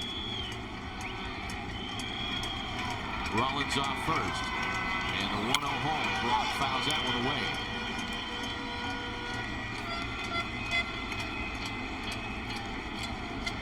Well, even though you're down 4, this is a big half inning because you want to. You can strike here. What, with the 6?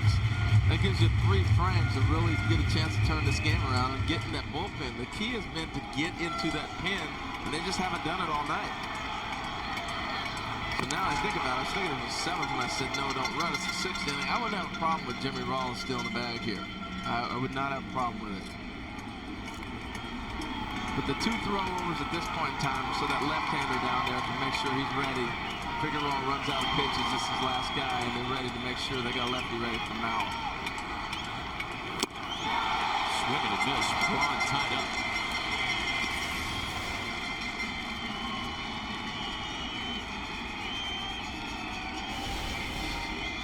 Ball moving everywhere. What did Ricky Mona say? He's who? The Puerto Rican what? He's the Puerto Rican Greg Maddux.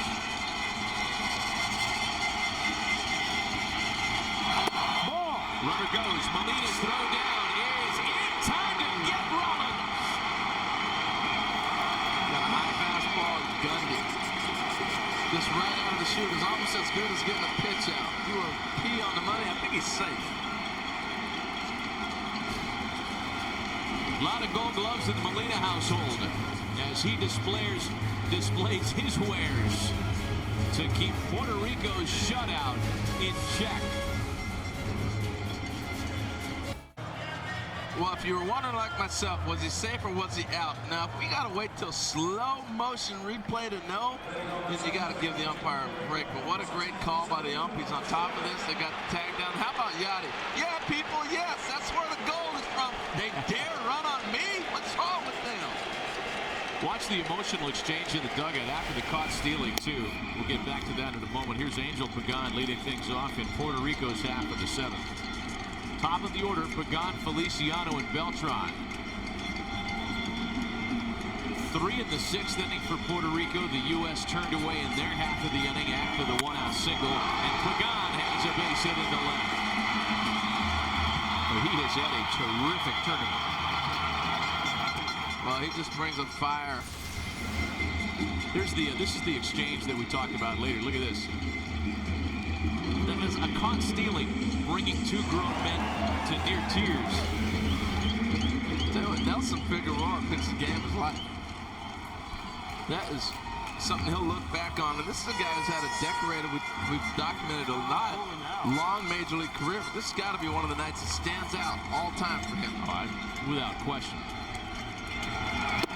Now, you saw the percentage you were talking about with Molina throwing guys out, but Jimmy Rollins was 30 for 35 last year. That's a heck of a matchup. I think Rollins thought he was going to get a breaking ball 2-2. He didn't. He got a fastball up there, and it was see you later. We're back some ball game now. You want to try to get 5 runs instead of 4. That way a grand slam doesn't tie you. And that's why you're looking there. He throws to first base because you want to see as the defense, is the hitter going to tip off if he's bunting or not. With a left-handed pitcher, you'll see that a lot in baseball. We'll throw to first base. That allows all the infielders and coaches and everybody to see if that bunter tips off that he's bunting or not, or if that hitter, I should say. Feliciano with a little pop. And it's dumped for Phillips, and there's one away. He's thinking about dropping that ball right there. That's what they're talking about. And be able to eliminate Pagan on the bases. Soto's back up now. Soto is back up out of that potential jam, and now Ricky Bonus is back to his original plan. Diamondbacks right-hander Heath Bell up for Team USA. What kind of reception does he get in Miami, Heath Bell? I don't think it's going to be anything different than what any other reliever would get. I mean, this is a Puerto Rico crowd here tonight. Let's face it, this is not a Florida Marlins crowd or a Miami Marlins crowd for that matter. I still call the Angels the California Angels, so that's not bad for me. So do I. I still have a rough time with that Los Angeles Angels and Anaheim. I don't think there will be a reaction when Bell is announced. I know you're referring to his brief, his disappointing season as a Florida Marlin. As you're witnessing the stands right there, it definitely is a party time Puerto Rico. Yeah. I love this. I absolutely love the enthusiasm and excitement of the crowds, and each one is different in representing their culture. I think it's the coolest thing ever about the World Baseball Classic. 2 balls and no strikes to Carlos Beltran. A swing and a high fly ball out to left center field. Plenty of room for Adam Jones. That's a serious hang with him. He hit that ball good. He has hit some bombs in this ballpark that haven't even gotten to the warning track. It's shy of the track. The ball's hit pretty good. He tattooed that baseball.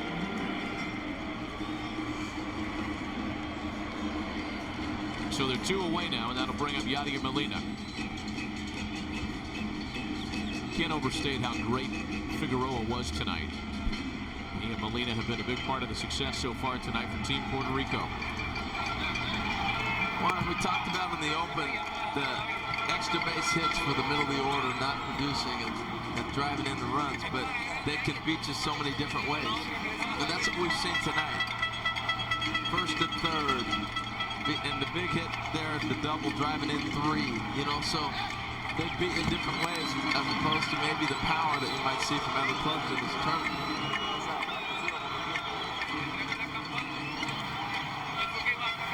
Nelson Figueroa grew up in New York. Grew up in Brooklyn. Great. Coney Island kid. Pop from Mauer that gets out of play. We remember Nelson Figueroa's story when he was with the Mets because it was a local story. He was a Met fan as a kid. He was in the ballpark that night in 1986 when Mike Scott shut down the Mets in the postseason. He's fascinated, as the story goes, by Mike Scott's split fastball and the ability he had to junk you to death. One of his inspirations as a pitcher. And that's how Nelson goes about his business. He's not an overpowering guy, never has been. Now, is he signed yet? He split last year between the Red Sox and the Yankees. We'll get on that. The Diamondbacks property this year. What a jump. Foul ball. What a jump by Pagan right there. Again, it beats it different ways. If Pagan, this is straight steel, not peeking or anything, putting the pressure right on the pitcher. What I find interesting about Pagan's evening is he's faced his two teammates all night. He doesn't face anybody else. 3 at-bats against Ryan Vogelsong, who plate appearance here against Jeremy Affeldt.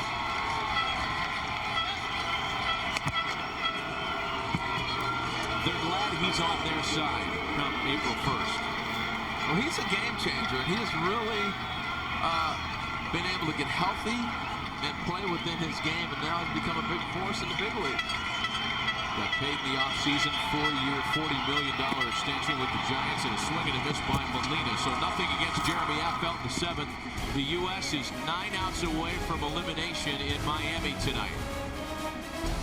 Sunday from AT&T Park, it's the loser of tomorrow's game against Japan, if you can follow all that.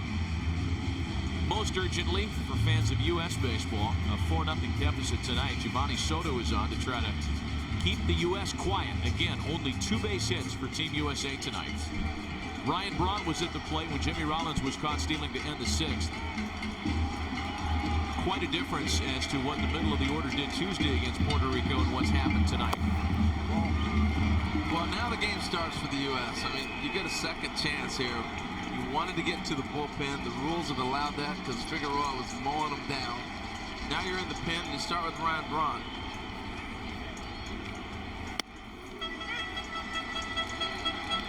A ball and a strike.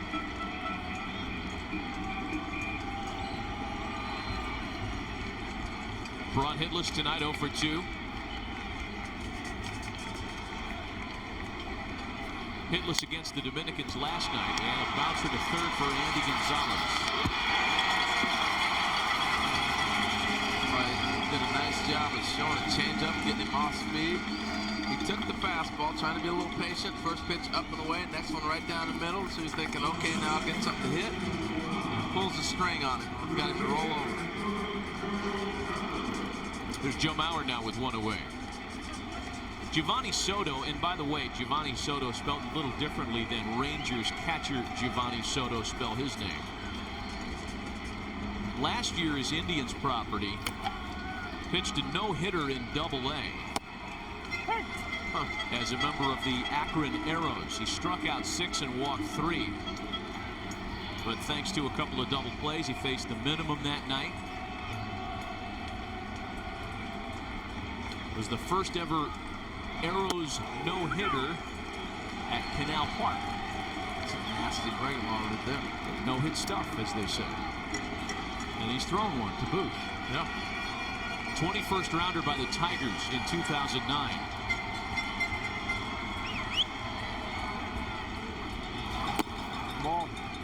Ball and 2 strikes to count to Joe Mauer. Well, a lot of these games like this too are auditions for some of these guys, even though they're not with their major league team right now playing this. If I'm the Indians, I'm saying, all right, can he get a left-hander out? What better left-hander than Joe Mauer? He may make the club just to get lefties out. Guess not. That's into the gap in right center field. And Team USA's first extra base hit tonight. No, Joe. Mauer's on his way to third. And he'll get in there without a throw. It's a big gap. It's 392 in the gap right there. And when you split the gap between Beltran and Pagan, you've hit a ball pretty hard. Beautiful swing. Look at him stay through this ball, head down. Joe Mauer's got one of the best swings in all of baseball. Just watch him take BP is a joy. But right here, once the ball gets to the wall and kicks a little bit, I don't think they expected him to go to third base. It's a nice gamble by Joe.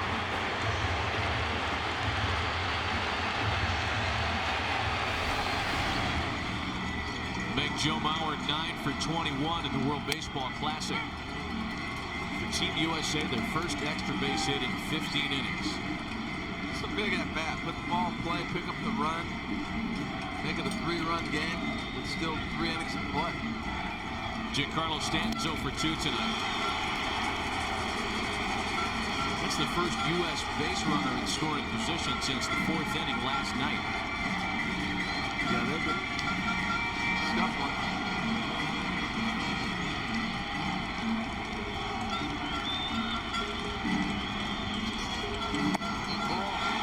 Check the swing, did Giancarlo, and it's a ball and 2 strikes now from Giovanni Soto. Those back-to-back changeups, and now he's got a chance to see him. You saw his reaction the second time he saw the changeup. So I'd be surprised they went back 3 in a row with changeup. There's a heater in. The U.S. has never been shut out in a World Baseball Classic matchup. In fact, scoreless into the 7th inning tonight. This is the longest they've ever gone in this tournament's history without scoring at least a run.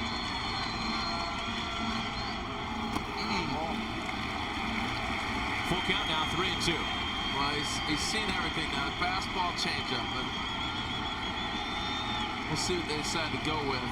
You got an open base. You got Ben Zobrist up next, and that's what Yachty's thinking about. You see him looking over his shoulder. He's saying, all right, who we got on deck? Let's maybe go for a double play ball and not give Giancarlo a chance to pick up 2 runs in 1 swing. A base hit in left field, and the Americans are on the scoreboard tonight.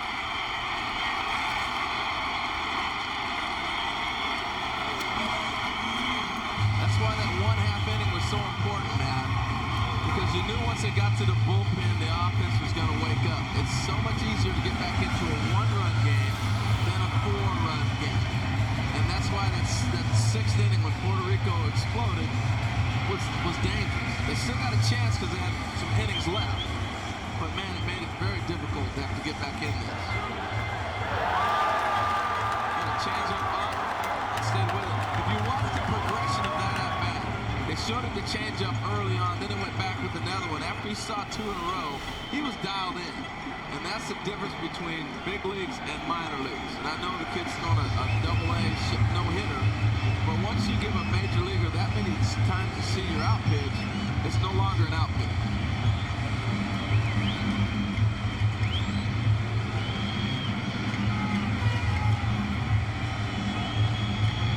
Well, the majority of the U.S. offense has come late in ball games in this event.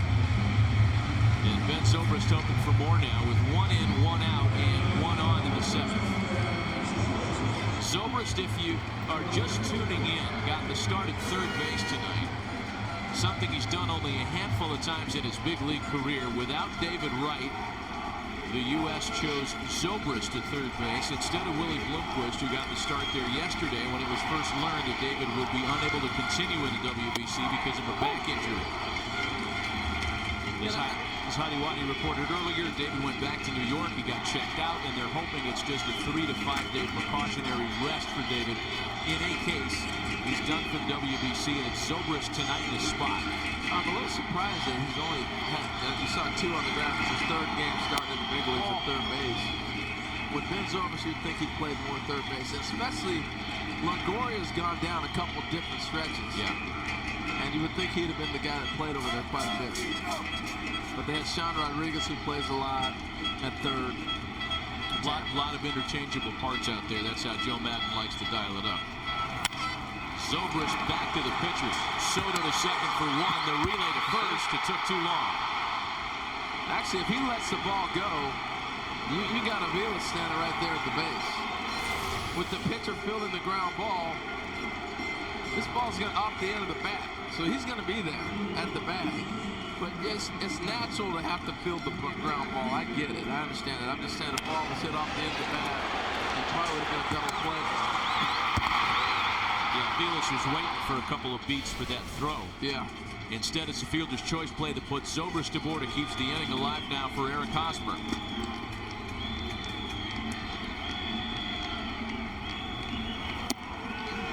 And Eric takes a strike. The splits are rather dramatic for Hosmer against left-handed pitching early on in his major league career. Just a .228 batter against southpaws. I think that's more just opportunity and being able to see him every day and knowing that you're going to face that lefty and not be platooned or put on the bench. And he's had a chance to face some lefties.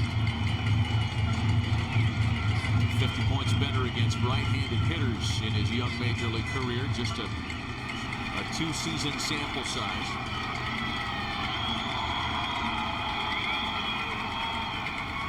Adam Jones would be next with 2 gone. Hosmer lines into center field. That's a base hit. And now the tying run will stand in.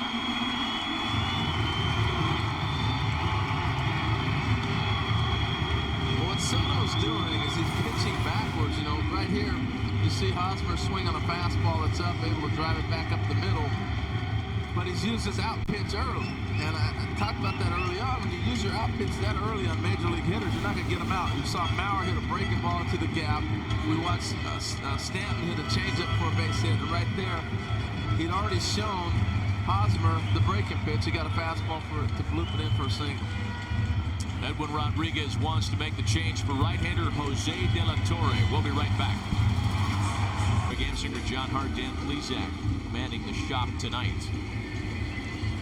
Oh, it's Dan Plesac. No, it's Mitch Williams and John Hart, along with Greg. Okay. Right-hander Jose De La Torre takes over on the mound and trying to get out of the same kind of jam he got out of on Tuesday when he got Adam Jones to ground out with the bases loaded, limiting what could have been a big inning to just one run. Here he's got 2 runners aboard, and again 2 away, and it's the same matchup, De La Torre versus Jones. Jose De La Torre making his 4th appearance of the World Baseball Classic. Zobrist and Hosmer on base. Giancarlo Stanton's RBI single finally cracked the scoreboard for the Americans tonight. And now Adam Jones representing the tying run. And the first thing I'm curious about here in that matchup was how many pitches was it? What did Adam see? And what will he try to attack early or sit on?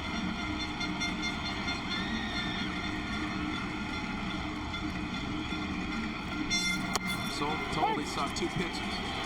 The first pitch fastball. That's taken for a strike. So that was the first fastball he's seen. Last at bat he saw a slider and a curveball. So here's a fastball. So it's a different look already.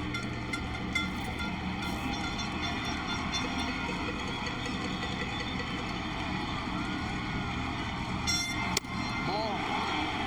1-1. I gotta believe Adam's sitting on a slider.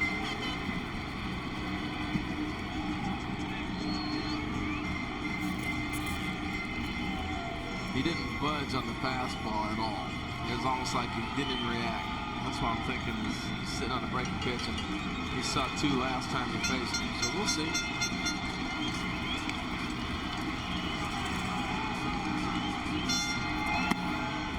Turned over a breaking ball, 2 balls and a strike. And he looked like he was a lot more aggressive and ready to swing. Now it gets interesting. I have no idea. I was never one of those guys who could sit there and guess along with guys, but what happens a lot of times with hitters, particularly power hitters like a lot of the American hitters have, is they will sit on 1 pitch until you get 2 strikes. I'm looking for that slider that I've made up my mind that I've seen before, and I'm not budging off that pitch till I get it.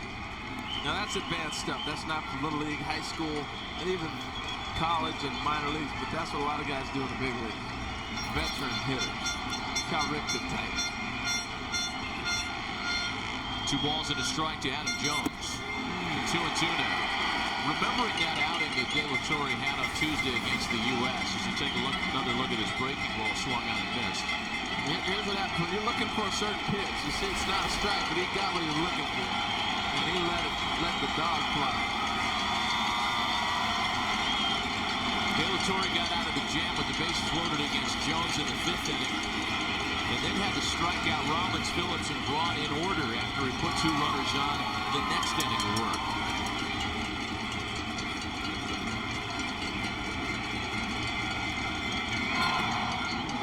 Another breaking ball, full count now, 3-2. If De La Torre loses Jones, Shane Victorino bats next. Switch hitter on deck for Team USA.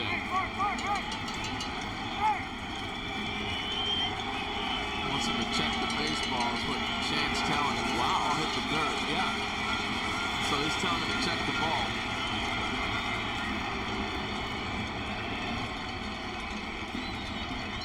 You don't usually see that very often. No. The guy in the on-deck circle is yelling, hey, check the ball. I'm like, you check the ball. I ain't checking it. That's gamesmanship. Jose De La Torre's never appeared in a big league game. Obviously a huge spot for him. Why not try to get his head? That's Shane's thing. 3-2. That's got it looking! Jose De La Torre gets Adam Jones again. The U.S. settles with 1. Adam taking real exception with the strike zone. But De La Torre able to limit the damage. We played 7 complete. It's 4-1 Puerto Rico.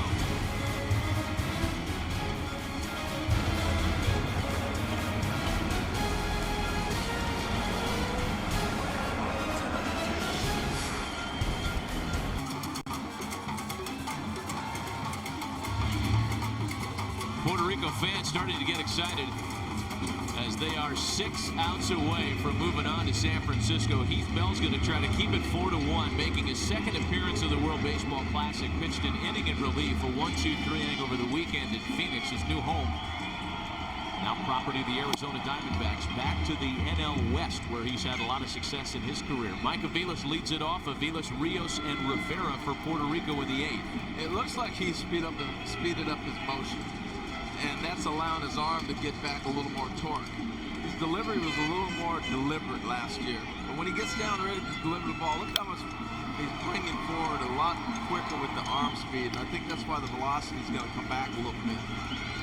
Tough year for Heath in South Florida here for the Marlins last year. Started the year, of course, as the team's closer after signing a 3-year deal last winter.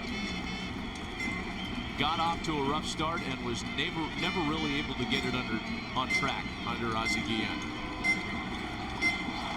No, and Ozzie gave him a chance to stay in there and be his closer a couple different times, and it just didn't work out. It was just a rough year down here in Miami regardless, all the way around.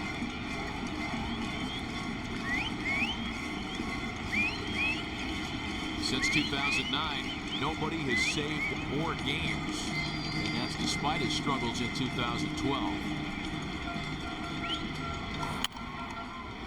Aviles pops it up. This one is going to get over the dugout and out of play. Well, the U.S. down to its last 6 outs, and they'll have Shane Victorino leading off the 8th. And one more pass for the middle of the lineup guys, Braun, Mauer, and Stanton. And I'm curious who they're going to be facing. That's going to be the big question as we get down to the stretch the last couple innings here. It's been a good ball game. You've seen some good baseball here in Miami in this series. You've seen a lot of baseball. A lot of doubleheaders. How many games have you done? It's been a blast. And we started on, was it a week ago today? A week ago today with a doubleheader in Arizona, and then a doubleheader on Saturday. We had the big U.S.-Canada matchup on Sunday. Wow. Double dip here Tuesday. The 2-2 pitch to Aviles is whacked into the opposite field stand, drifting into the corner. No way. Let's go back to the Adam Jones at bat here, and let's go pitch by pitch. And it's interesting how they threw him. Fastball away for strike one. Remember, I said he's sitting on a slider. Lays off the fastball. Here, sees a slider. He gets his pitch right here, but it's not in the zone. He misses it. They come back nibble. Now, when they go 3-2, right there, look at how Benji frames it, and this ball ends up being a little bit. Either Yachty, I wasn't calling Benji. No, I was calling Benji Molina, but it's not necessarily where he catches it. Remember, he's sitting back. The ball has to go over the plate, and that's the big debate you'll always have with the umpire. He'll say where it went over the plate, the batter's looking back saying, look where he caught it at. That's not a strike, says Adam. But Mr. Wagner said, yes, it is. 0-1 to count to Alex Rios.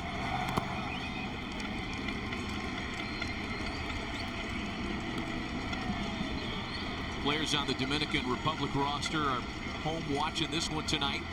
In their hotel watching this one tonight, I should say. And whereas they might have begun the evening thinking about another rematch with Team USA,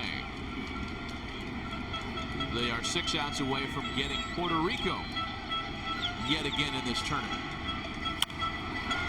Rio sends that one to right field as well. Stanton with a long run is there to make the catch. Tell you what, man, there's no reason not to challenge hitters in this park. If you're a pitcher and you start nibbling and you get behind in this ballpark, shame on you. The winner tonight stays alive in the tournament and plays the Dominican Republic tomorrow to determine the seeding for San Francisco. Those games begin on Sunday. Whoever wins tonight, and then whoever wins tomorrow, that'll determine the winner and the runner-up coming from Miami. Again, whoever leaves here as the winner in this round will get the day off on Sunday and not have to play after the coast-to-coast travel. Here's Carlos Rivera now. But tonight is an elimination. Tonight you lose and you're done.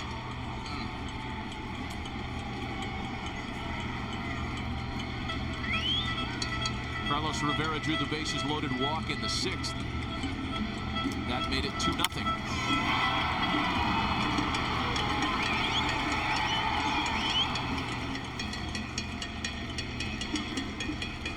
You know, the surprise coming out of Tokyo was that Cuba didn't join Japan as being the second team to qualify. It was the Kingdom of the Netherlands. The Dominican Republic, they know they're gone. Only one seat left. So the Americans are 6 outs away from having that chair pulled out from under them. Kingdom of the Netherlands, you may as well say it's Curacao. You know, because all those players are basically from Curacao. Yeah. Andrew Jones, Simmons, they're at Profar and Kenley Jansen. They get better real quick with those two guys joining their club. Carlos Rivera adding to his nice night, a base hit back up the middle, a 2-out single here in the Puerto Rico 8th.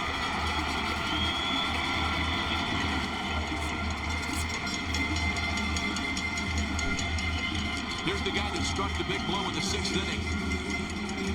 The 0-2 fastball that was sent into the left field corner that drove in a pair against Vinny Pastano. Andy Gonzalez. Had some nice at-bats tonight, and obviously it paid off with the double. But he's still not player of the game, Matt. He's got to go to Figueroa right now. What do you think? I would agree with you. That's part of the second base. Phillips has got it to retire the side. And we'll go to the last of the 8th after a scoreless inning by Heath Bell. Still 4-1 Puerto Rico. Down to that crowd. Oh, man. That is going on as we speak. What's the name of that thing again? I have no idea. It's a techno thing, though, right? The Ultra Music Festival. Wow. I'm pretty sure we're staying here at the ballpark for quite a while tonight, regardless of how long this game goes. Call it for extra. Shane Victorino leads things off in the U.S. half of the 8th. Victorino, Rollins, and Phillips, the number 9 hitter, then the top of the order. Shane Victorino, as we mentioned earlier tonight, batting number 9 and DHing for the first time in his career. You gotta take a strike right here. He does, and it's 2-1. You gotta make this young man work, you know. And now you go ahead and let it go, but you can't let him throw 2 strikes up there, 2 balls, and then just go ahead and go hack. 2-2. It looked like a bad swing, but actually he's trying to shoot that ball by the third baseman. Now Rodriguez is backed up, but he was trying to shoot that ball right down his throat. He was in on the grass and just trying to shoot one that way.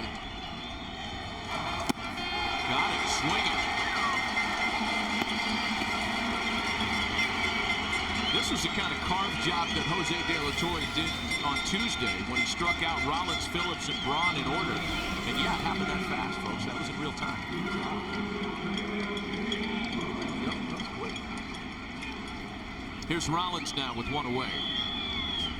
I think you could say Jose De La Torre, Harold, was a guy for whom the light didn't go on immediately. He was undrafted out of high school in Puerto Rico, so he signed with the Brewers in 2004. He went to extended spring and was released in April. Brewers property for 4 months, extended spring. They said no thanks. He didn't appear in any games in extended spring. He then went to junior college and played for a couple of years before signing with the Mets. Oh, how can he do that? When you play pro ball, how can you go to college? What? Never played in a game. Junior college. He went to junior college. He could go to junior college. So he signed, but never appeared in a game. Well, he had to get some kind of exemption then, because once you sign a pro contract, you're a pro, right? Just reading out of the media guide, man. What are you killing me for on this? No, I'm just curious. It's not what it says here. I'm like Jim Carr. Jim Carr from Slapshot. It says here you're an American citizen and a college graduate. You don't say. 2 balls and a strike to Jimmy Rollins.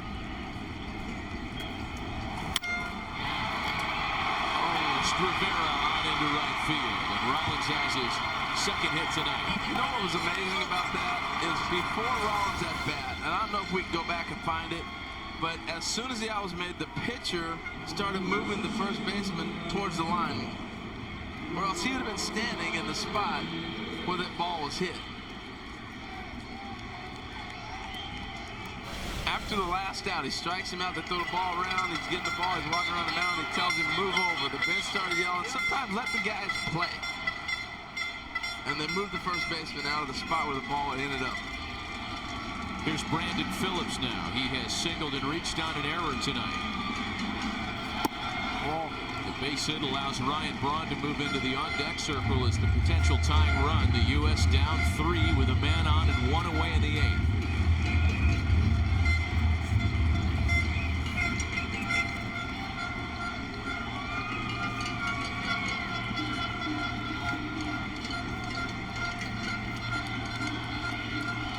Phillips has hit safely in all 3 games here in Miami. A ball and a strike to him. Former U.S. Olympic bat boy Brandon Phillips served in that role in '96 during the Atlanta games. Bat boy for the U.S. Olympic baseball team. In fact, he shares that in common with Jesus Feliciano, Puerto Rico's left fielder tonight. Wow. Jesus was a bat boy for the Puerto Rican Olympic team. How about that? Ground ball to shortstop, and Aviles can't make a throw. An infield single for Brandon Phillips, and the tying run does come to the plate. Ball came up. Anytime you go to fill the ball for you youngsters, if you backhand a ball, you want to get it into the web, and that ball came up and hit him in the hand. And anytime in the palm of your hand is going to get harder as you go the other way, so that's why you want to fill the backhand in the web. And that softens the catch. But that was a tough play. The ball bounced up on him and ate him up. And that could be a big blow because now you're bringing Braun up with first and second and 1 out. Here comes Ricky Bonas. It's the first time that Puerto Rico's pitching coach has made a mound visit tonight. That's a big play there, not coming up with that ball. Maybe they'll talk about it on MLB tonight after the game with Mitch Williams, Greg Amson, and John Hart, right? Senators there? And the heartthrob, yeah. Bringing in the heavy hitters after this one tonight. You go way back with Ricky Bonas, huh? You know what? Our paths never crossed in Milwaukee. Oh, really? He left after the '96 season, and that's when I got there. But certainly a lot of the same experiences there working at Old County Stadium. Ricky had some good years with the Brewers. Had some good years with the Marlins here. Former All-Star. Too hard. This is a big at-bat. Ryan Braun hasn't done much recently. Now, he hit a couple balls pretty good this ballpark that didn't go anywhere. But this is a huge at-bat. Ryan Braun homered in his first spring training at-bat this year with the Brewers in Maryvale. That's his only spring home run so far. That's into left field. Extra bases and a fair ball. Rollins being waved around to score. They're going to hold Phillips at third. And the tying runs are in scoring position with 1 away in the 8th.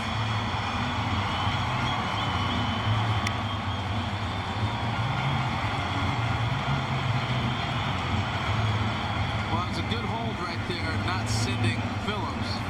You thought they might have a play. The ball kicked around. The left fielder played it well and got it back in. You know, the first thing I thought about was the World Series with Prince Fielder. Remember that play in the corner when they sent Prince all the way around? He got thrown out of the That was the first thing I thought about. Nothing to wake up the bench more than a ball down the line. It's going to be all for De La Torre.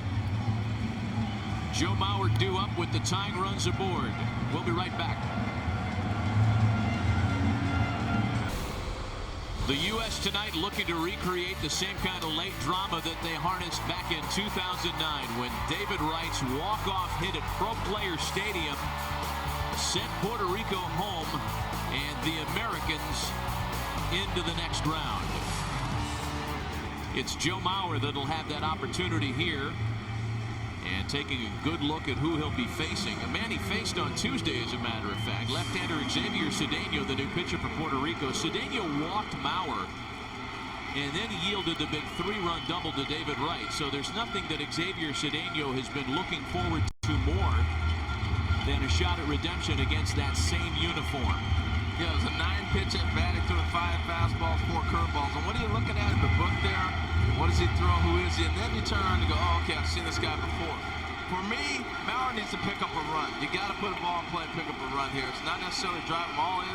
Just pick up at least one and keep the chain moving.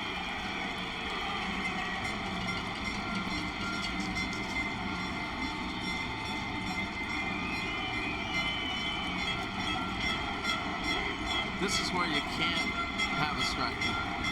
You got to put the ball in play. The infield's back on the right side. They're back in the middle. A ball and a strike to Joe Maurer, a career .295 hitter against left-handed pitching. Here's a look at the defense. You can see the middle infield all the way back on the grass. Right fielder, first baseman moving back. Third baseman's back. So ground ball, Phillips is going to score. Anything to the right, Ron's going to move over. But after seeing the breaking pitch, I think Maurer's got a good read on this guy now. That's 11 pitches he's seen off him. 2 balls and a strike. Yeah, he's dialed in. He's dialed in, Matt. Giancarlo Stanton waits on deck. When you're watching a guy like Maurer hit and he barely flinches on pitches, he's seen a fastball, a curveball, and that slider right there. That's a sign that he's locked in. And we already saw him hit a triple in the gap off the left-hander already in this game. He's looking as comfortable as I've seen him hit in a long time. 3 balls and a strike.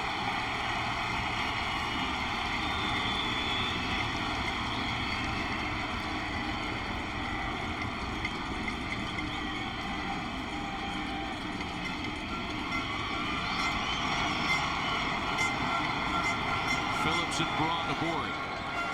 1 in, 1 out. The U.S. down 2. Big fastball swung on and missed. And he went for the downs right here. He got a 3-1 count. Watch this swing right here. This is a big-time major league hitter who knows I can put a ball in play with 2 strikes, but I'm taking my shot here 3-1. He's trying to put that in the seats. Only Adrian Gonzalez had a better batting average last year with runners in scoring position than Joe Maurer. The 3-2. Ball 4. I love that at bat. I mean, I absolutely love it. He got 3-1. He tried to change the world with the 3-run homer because he'd seen everything, was patient with it. He knew what he was doing at the plate. That's a veteran at bat. Now it's Giancarlo Stanton, and Edwin Rodriguez is going to come out likely to make another change. They've got right-hander Fernando Cabrera up.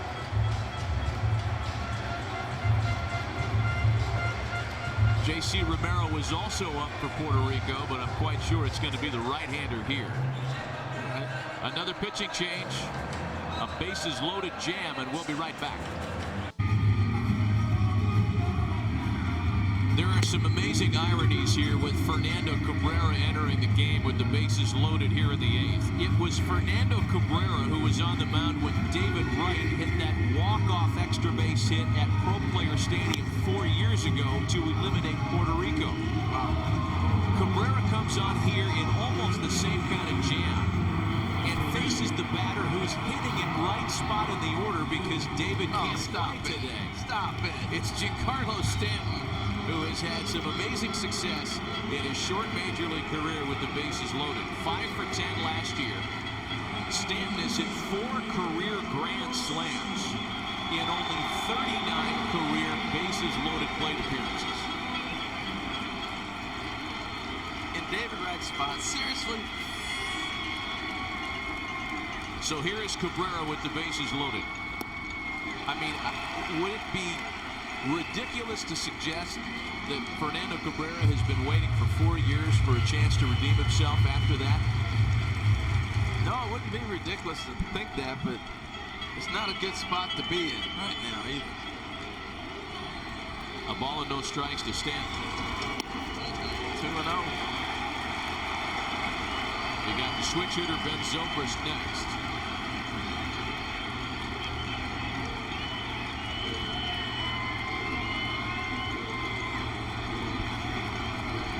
Fernando Cabrera has appeared in all 3 World Baseball Classic tournaments for Team Puerto Rico, dating back to 2006.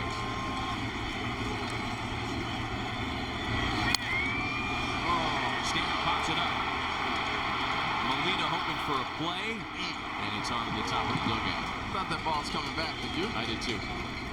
Tell you what, Benji Molina, man, got over there. I thought he was going to dive into the stands and get that. I was talking to Edwin Rodriguez about him. I keep calling him Benji. Okay, it's Yachty. It's all right. I keep saying Florida Marlins. Okay. So anyway, their manager, Edwin Rodriguez, said he keeps asking Yachty, you only want to play 6 or 7 innings, right? Well, that's your legs get. He goes, no, I'm playing 9. What are you talking about? That's the fire he brings to this club every night. Same kind of thing Mike Matheny has to deal with in July and August when he's trying to get Yadi Molina a day off, and Molina charges into his dugout. What about the collision? His office, that is. Remember the collision he took last year in Pittsburgh, and wanted to play the next day? I do. Crazy.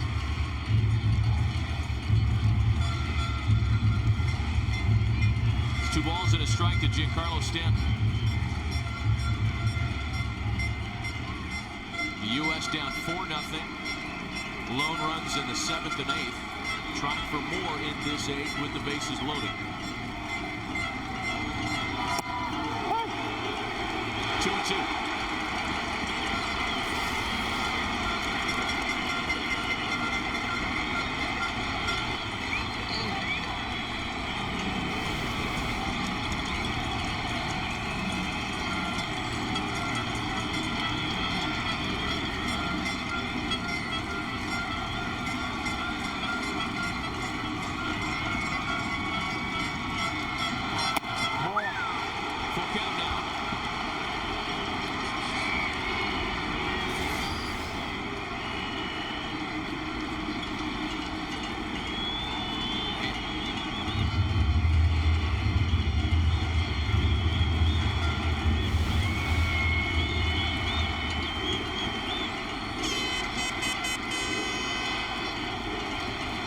The bases loaded payoff pitch.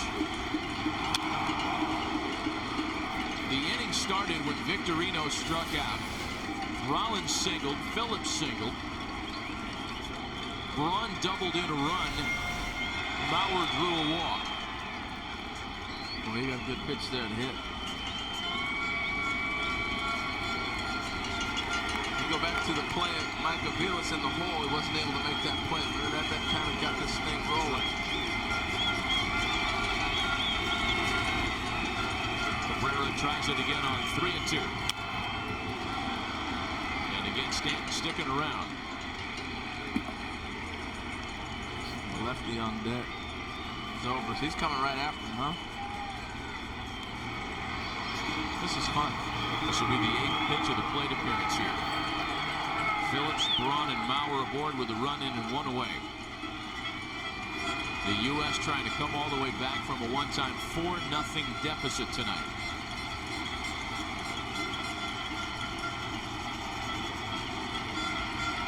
The next 3-2.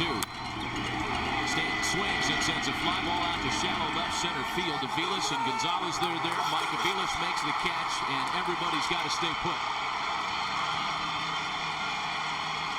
Did a nice job throwing him a breaking pitch right there after challenging him with fastballs. It's a gutsy call right there. You know he's going to be sitting on the heater. You got Zobrist on deck. There's no help in the pin ready. They're going to come let you go get this lefty. And that's Yadi Molina right there going, look, trust yourself. Throw the breaking ball right here. Got him out front, got him to pop it up. It's a great piece of pitching. So now the switch hitter Ben Zobrist in from the left side.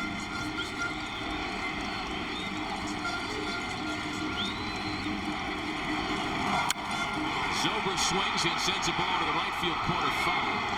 So again, You know, it's Zobrist who's playing instead of David Wright tonight. There you go. And it's the guy that gave up the walk-off hit to Wright 4 years ago on the mound. Here you go. That one base hit sent Team Puerto Rico home for 4 years.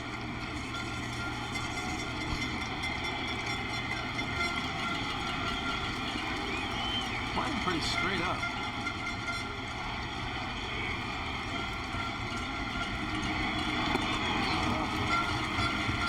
The ball to strike.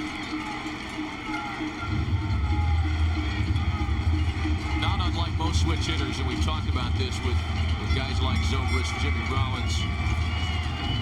Little higher batting average from the right side, more pop left. 16 of his 20 home runs from the left side last year for Ben Zobrist.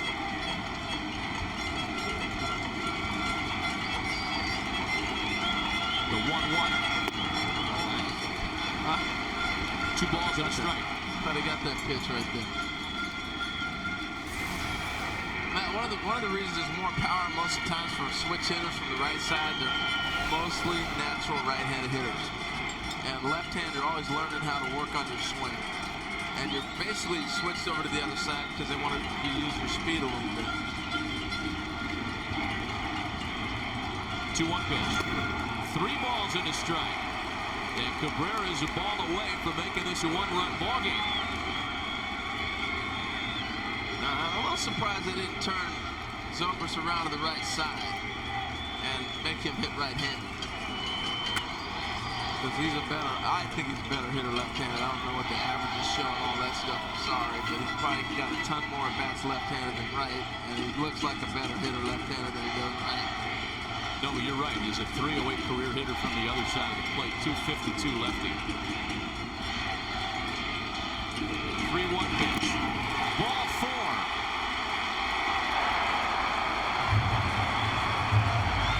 4-3 Puerto Rico.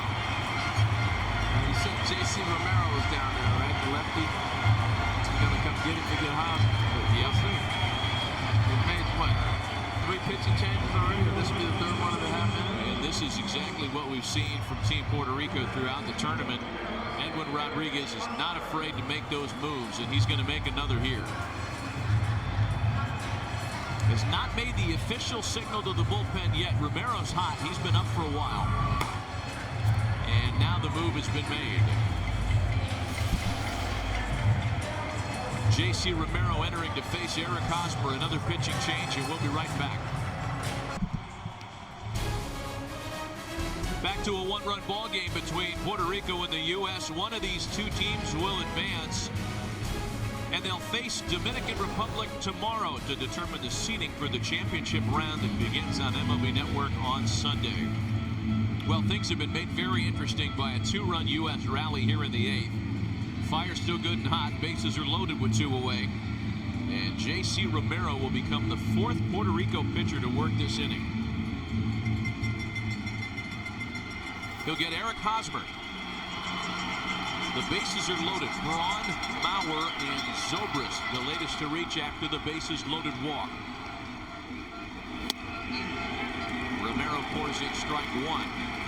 Interesting scenario, Harold. And when we saw the move made for Romero, we all started looking around and thinking about which pinch hitter's name we would write into the scorecard. Yeah, and I'm sure that's what everybody's discussing. Hosmer sends it on the ground to Falou, and the U.S. settles with 2 runs in the 8th. We are set for some terrific late drama to the 9th. A 1-run ball game in Miami.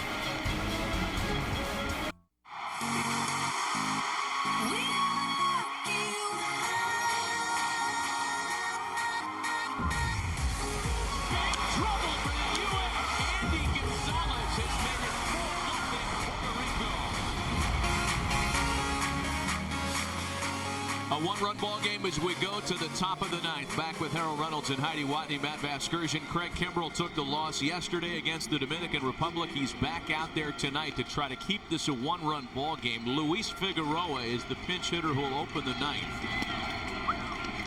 Figueroa, Pagan, and Feliciano. Puerto Rico struck first tonight. They scored a run in the first inning on a 2-out RBI single by Micah Vilas. Puerto Rico added 3 in the 6th. The U.S. has been able to chip away. And that is a leadoff infield base hit for Luis Figueroa. Couldn't have placed it any better. Scoring dude, got on top of it, got perfect placement. There's nothing anybody can do. Just put that in your back pocket. Nice piece of hit. Now it gets interesting again, Matt. We're in a 1-run ball game, and you're at the top of the order. Pagan can do so many things for you. He can bunt, he can hit run, he can hit with power. Dangerous situation. Pagan has had a great tournament. He has been Puerto Rico's most productive offensive player. A couple of hits tonight. 13 hits for the tournament. And I don't know if I have him bunt this situation, unless he's bunting for a base hit. Because he's one of my quality Major League All-Star players. I want you swinging the bat. Especially against this guy. He is bunting instead, however. Kimball gets on it, and they just get him at the bag at first. Pagan made that close. And that insurance run moves up 90 feet. Now Figueroa in scoring position with 1 gone. And I get it. I mean, I get the baseball play. You move him up. But my point is, this is not your normal Major League lineup. Now all of a sudden we're going to move to your 2-hitter, who now you're saying, go ahead and pick him up for me. And I just gave away an at-bat and an out with one of my best hitters when I'm up 1. Here is former Team Puerto Rico Olympic bat boy Jesus Feliciano. Feliciano's hitless tonight, making a spot start. He pinch hit against the U.S. on Tuesday.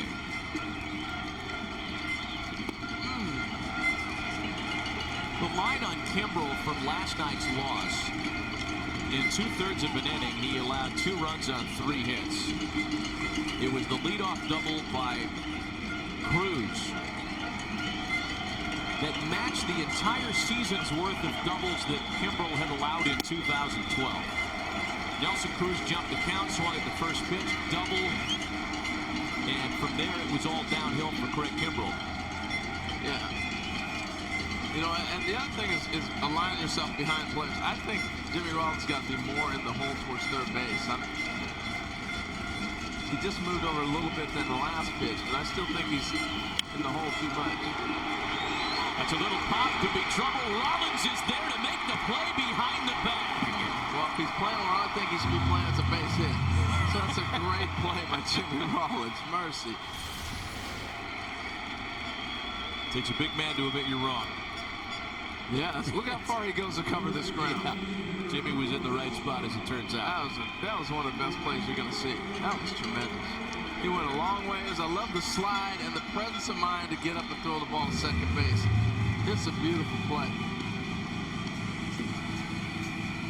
He almost doubled him off. 4-time Gold Glover, including winning one last year at the position. Greg Maddux comes out to talk with Kimbrel now. Carlos Beltran, the batter. A very important insurance runner out there in scoring position. When the U.S. bats in the last of the 9th, by the way, they'll have Adam Jones, Shane Victorino, and then Jimmy Rollins. I got to put him on. You going to pitch to him, or you want to pitch to Yachty? Who you want to pitch to? I mean, pick your poison there, right? Yachty has amazing numbers in crucial situations, in elimination games. Carlos Beltran, his track record speaks for himself. He's the guy that scares you a little bit more with the power.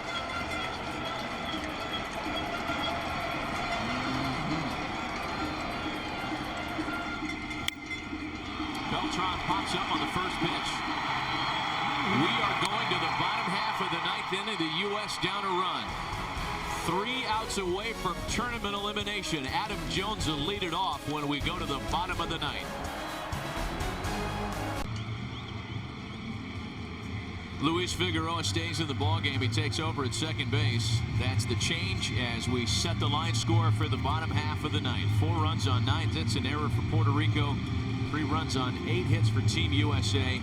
And 36-year-old veteran J.C. Romero is going to try to close it out tonight. Adam Jones, Shane Victorino, and Jimmy Rollins for Team USA.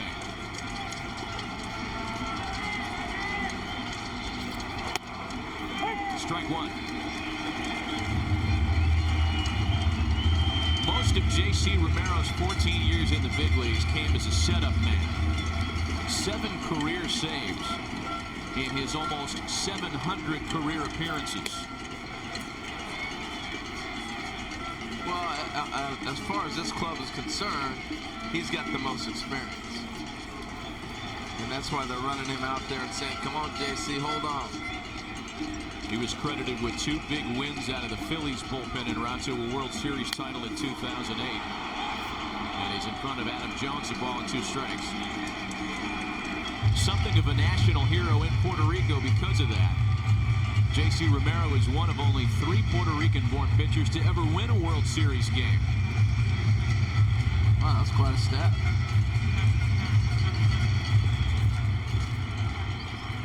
And interestingly enough, he won that World Series championship as a teammate with the next 2 batters he'll face. Victorino and Rollins next.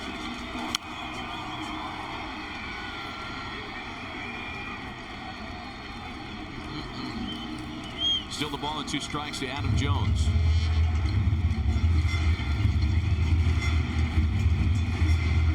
As part of the U.S. lineup, Jones and Victorino hitless so far tonight. Can't say enough about Nelson Figueroa this evening. He was fantastic. Yeah, he really was. 6 strong inning. And it's 2-2 now to Adam Jones. We'll have complete coverage of everything World Baseball Classic, including a breakdown of tonight's game on MLB Tonight right after this one. Greg Amsinger, Mitch Williams, and John Harder standing by. Full count now, 3-2.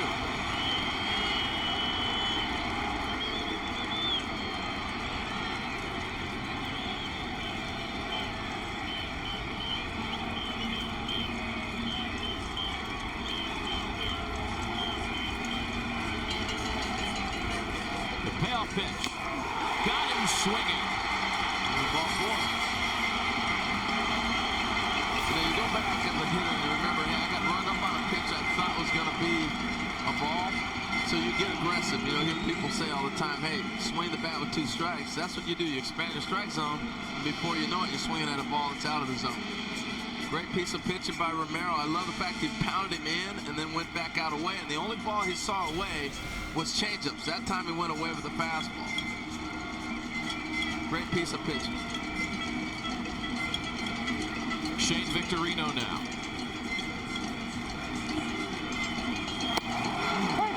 Takes strike 1. That strike 1 is big, especially when you have a changeup fastball combination. Because now it puts the hitter a little more on defense than being aggressive and knowing you got to throw a strike with that heater.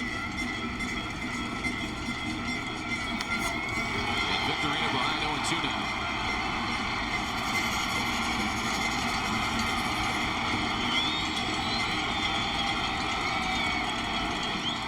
J.C. Romero is not under contract with a major league team. Split last year between the Cardinals and the Orioles.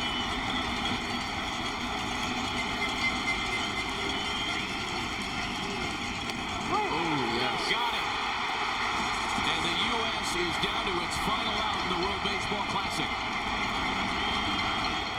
I tell you what, he's on, and there's probably a lot of clubs he's auditioning for right now. That's a changeup that was up a little bit. Victorino saw it well, didn't think it was going to be a strike. He ended up staying up high enough to get him. But it looks like he has a little more on his fastball, Matt, than we've seen maybe in a couple of years. You know, this may turn into an audition for J.C. Romero, but that's the last thing on his mind right now. Absolutely. A crowd 20,000 strong.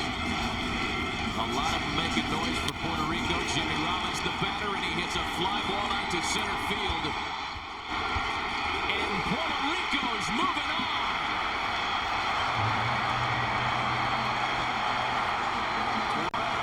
And game.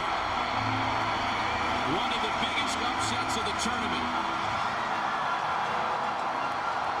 And almost 4 years to day when the U.S. knocked out Puerto Rico to advance in the 2009 Classic.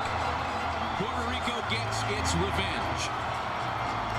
So a great effort all the way around. Nelson Figueroa, the game he pitched tonight gave them a chance. And then out of the bullpen, I didn't know the bullpen was going to be a hold up, and they did a nice job. Couple rough parts, but man, they held it up, and now we're celebrating in Puerto Rico. For the first time ever, Team Puerto Rico is moving on to the championship round.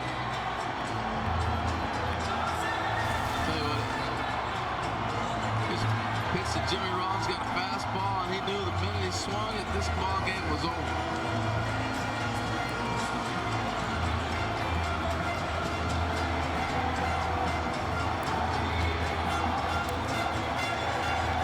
Team Puerto Rico every bit as emotional as the Dominican Republic was a night ago. And let me tell you, Puerto Rico had to take the tough road to get here. They lost to the U.S. on Tuesday, came back and beat the Americans tonight to move on. Tell you what, I love the emotion and what it means to the island of Puerto Rico. And we discussed about how baseball's kind of fallen off to the wayside of the different sports on a baseball island. And this means so much to the country. Let's send it down to Heidi Watney. I'm here with the player of the game, Nelson Figueroa. You held the star-studded U.S. lineup to no runs on 6 innings. How were you able to get that done? Well, Nelson pitched a great game. He came out and did what he was supposed to do. We were playing deep, and it's just great game by Nelson, overall by the whole team. Yeah, you had that big two-run double that really got the scoring going, and you guys needed all of those runs as you won by 1 tonight. How were you able to get to the USA pitcher? Well, we're just trying to pull the ball and play. Put good swings on the ball. Trying to take advantage of whatever pitches they were throwing and hanging. I was just trying to hit the ball hard. Everybody did a little bit of everything.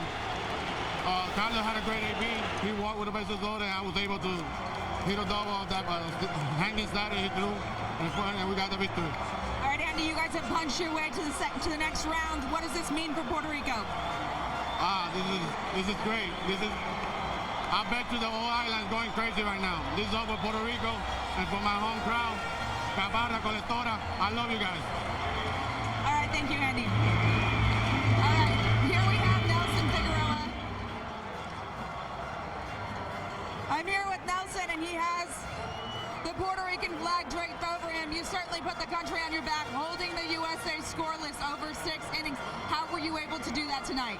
The same thing that I've always been able to do is throw strikes, get ahead of hitters, and just have faith in Yachty. We had a plan from the beginning. We stuck to that plan, attacking the hitters. You know, then they came out the second time around. They were a little more aggressive.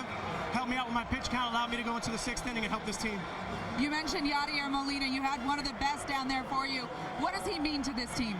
He's the heart of this team. He's the heart and soul of this team. We've got a lot of guys here with tremendous time in the big leagues who have their careers already made. Yachty's the guy that drives us all. He treats every rookie and veteran all the same. He pushes to get the best out of you, and tonight he got the best out of me. You're facing the Dominican Republic tomorrow to see who will have the first seed heading out of this round. What will that be like for you guys? You know, they beat us over in Puerto Rico, so we're going to take this serious. We want to try and be able to take that long trip over to the West Coast and not have to play right away. I think that'd be huge for us to have a day to rest. But congratulations to the Dominican. You know, they went out the last WBC early. They got a chance to avenge against the Netherlands. This thing's full of drama. We had last time with the USA knock us out in that last inning. This tournament's been everything that the hype has lived up to. All right, thank you, Nelson. Back to you, Matt. Heidi, thanks. Nelson Figueroa, a terrific line, 6 innings, leading Team Puerto Rico into the San Francisco Championship round. Nelson Figueroa, our Chevrolet player of the game, and I'll tell you this much. You can You can't take the Coney Island out of Nelson Figueroa. He's pitching for Team Puerto Rico. And he had that Coney Island accent kicking. He is thrilled to be getting on that airplane and headed west with his teammates. Team Puerto Rico going farther than they've ever gone before in the World Baseball Classic. He was terrific, and you look at the matchups as we head to San Francisco. For sure, these clubs are going. We have a game here tomorrow at 1 o'clock to determine who's going to have the seeding set up. But here's the clubs that are headed to San Fran: Dominican Republic, Japan, the Netherlands, and Puerto Rico. Tomorrow afternoon, Puerto Rico plays the Dominican Republic to determine the final seeding in Pool 2. Puerto Rico, DR, tomorrow, 1 Eastern, right here on MLB Network. Coming up next, complete highlights and analysis of today's action on MLB Tonight with Greg Amsinger, John Hart, and Mitch Williams. For Harold Reynolds and Heidi Watney, Matt Vasgersian saying goodbye from Miami. Thanks for watching the World Baseball Classic right here on MLB Network. Greg Amsinger, take it away.